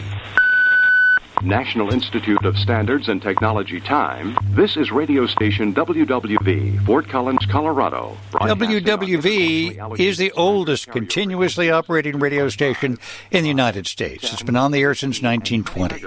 Its signal provides a frequency standard for receivers. The timestamp is regulated by an atomic clock. But a 2019 budget proposal for NIST would close WWV, WWVH in Hawaii, and WWVB, which syncs up the time for about 50 million radio-controlled clocks, wristwatches, and appliances. Now, one of our producers spoke with the president of Lacrosse Technologies. They make a lot of these radio-controlled clocks that are found in schools and factory floors and homes. He says that he thinks Congress would never approve this cut because there are so many millions of devices. Does that reassure you? That's nice to hear someone in industry saying that. But right now, as the budget sits, it does cut out all of the WWV time stations. So if it goes through as proposed right now, it will be cut in 2019. How about that? Never thought that would happen. It won't. Everybody's going to bitch about it, me included. Yeah, I'm sure. I'm sure I have some devices here that depend on the 10 kilohertz. The NIST clock. Yeah, sure. Yeah, it sends out a signal. It's great too. You just put the clock up, and then you look. It's got blinking 12, and then 10 minutes later, it's got the exact time and date. I know. Before the internet, it was like magic. Well, I have one last clip then. Okay.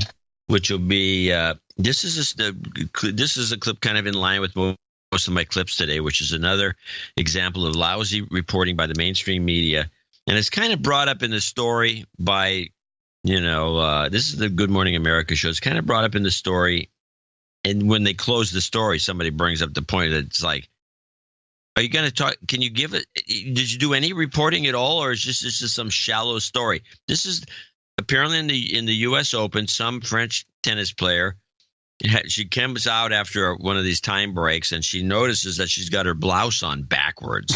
I hate it when that happens. So she pulls it off and turns it around and puts it back on. In the process of pulling it off, you can see her sports bra underneath. Whoa!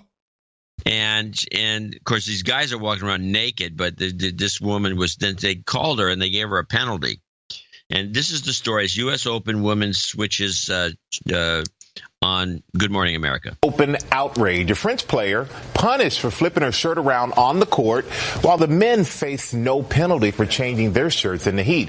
ABC's Adrian Bankert is here, and Adrian, people are saying this is a serious double standard. Yeah, I can see Cecilia's face right now as I'm looking at you and then looking at the whole team here. I had nothing to do with it. Look at me. Well, it was hot outside for just regular folk. Oh, yeah. But just imagine playing in Arthur Ashe Stadium in this kind of heat. Day 2 of the Open, 5 players forced to withdraw. Alizé Cornet was not one of them. She bravely soldiered on, returning to the court after a 10-minute heat break. Then she did something a lot of guys have been doing all day. She quickly changed her shirt on the court, away from cameras. She turned away from the cameras to do that. The reason for the court change, in the locker room, she put her shirt on backwards, and she noticed. She got a code violation for unsportsmanlike conduct for changing her shirt. Turns out men are allowed to do that. Women cannot. Reaction on Twitter, very swift. Sharon Suter responding to this topless picture Andy Murray's mom posted of her son with "Where's his code violation?" Hashtag Alizé Cornet. Murray's mom later tweeting about the unfairness of the sex disparity. The same day Cornet was getting a code violation, check out Roger Federer and Novak Djokovic. Not a care in the world. They took their shirts off. Alice Warren speaking for Minnie when she tweeted out, "The whole situation's not fair, not right. Tell your daughters." Now, I do have to say this, and again, I'm just making sure that I confirm all of this correctly. The USTA has an extreme heat policy for women where they can take a 10-minute break. That's what Alizé was reportedly doing. She took a break to cool off. Men, up until now, did not have that same rule. So they wouldn't leave the court, and that explains why they've been taking their shirts off. Bra, and you have your shirt on backwards, and maybe when you're playing, it's restrictive in some way, but I don't see the big deal with that. Tongue. Don't look at get yourself in trouble right now. People feel the same way, and I think obviously they're thinking, what's the big deal? She had a sports bra on. Is a code violation a big deal? Do you know? I mean, from the look on her face, it was. Yeah, she didn't appreciate it. Did she win the match? Alizé Cornet. I don't know if she won the match. Honestly, I was more concerned about the shirt thing. Brother. This is not post-racial. This is stupid. It's not post-racial. It's stupid, and of course somebody, Michael Strahan at the end, who I don't even know why he's on these shows, says, did she win the match? And then everyone laughs, ha, ha, ha, ha, ha, ha, and they go to the next story. They didn't even do enough work to determine whether this girl won or lost the match, and maybe there's some connection between the code violation and maybe it ruined her game. Who knows? Did you look it up? Of course. She lost the match. And that's why you listen to the No Agenda Show. The more you learn in the morning. Okay. Well, whatever takes place during this show day or the next few days. We'll be reporting on it diligently on Sunday's episode of the best podcast in the universe. And that's the birthday episode, $54 to help us out. That's right. 54. Not sure what to say. 55 next year. It is what it is. Coming to you from downtown Austin, Texas. This is the capital of the Drone Star States. It is in FEMA region number 6, if you're looking for it on a governmental map.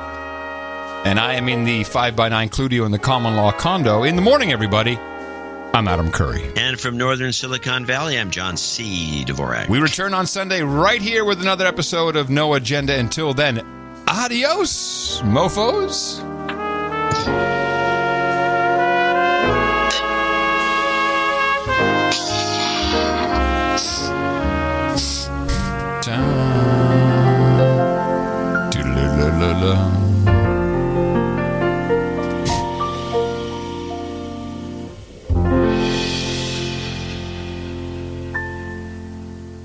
Donate to a No Agenda. They give ushers week after week. Donate to a No Agenda. It's a show that's really unique. Donate to a No Agenda. Listen to John and Adam speak. Donate to a No Agenda. Science is turning into a clique. He's getting lunch at Chick-fil-A. The tortillas in the race. Kim Kardashian, Sigourney Weaver, Rush. R-E-S-P-I-C-T. They're all jitty. R-E-S-P-I-C-T. There's no real conflict. Resist.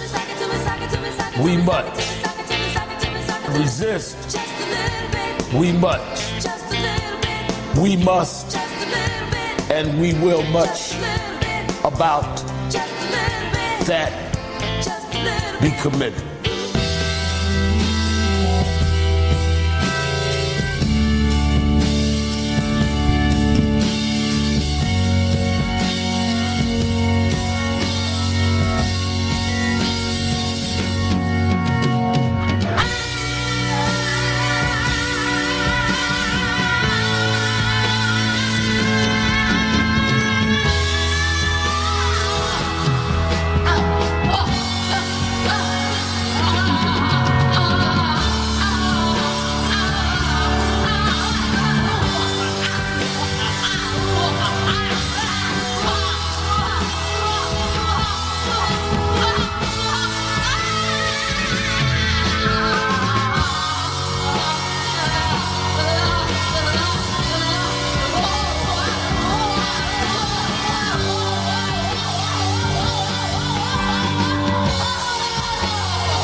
Dvorak.org/NA. Come on now. It doesn't work like that.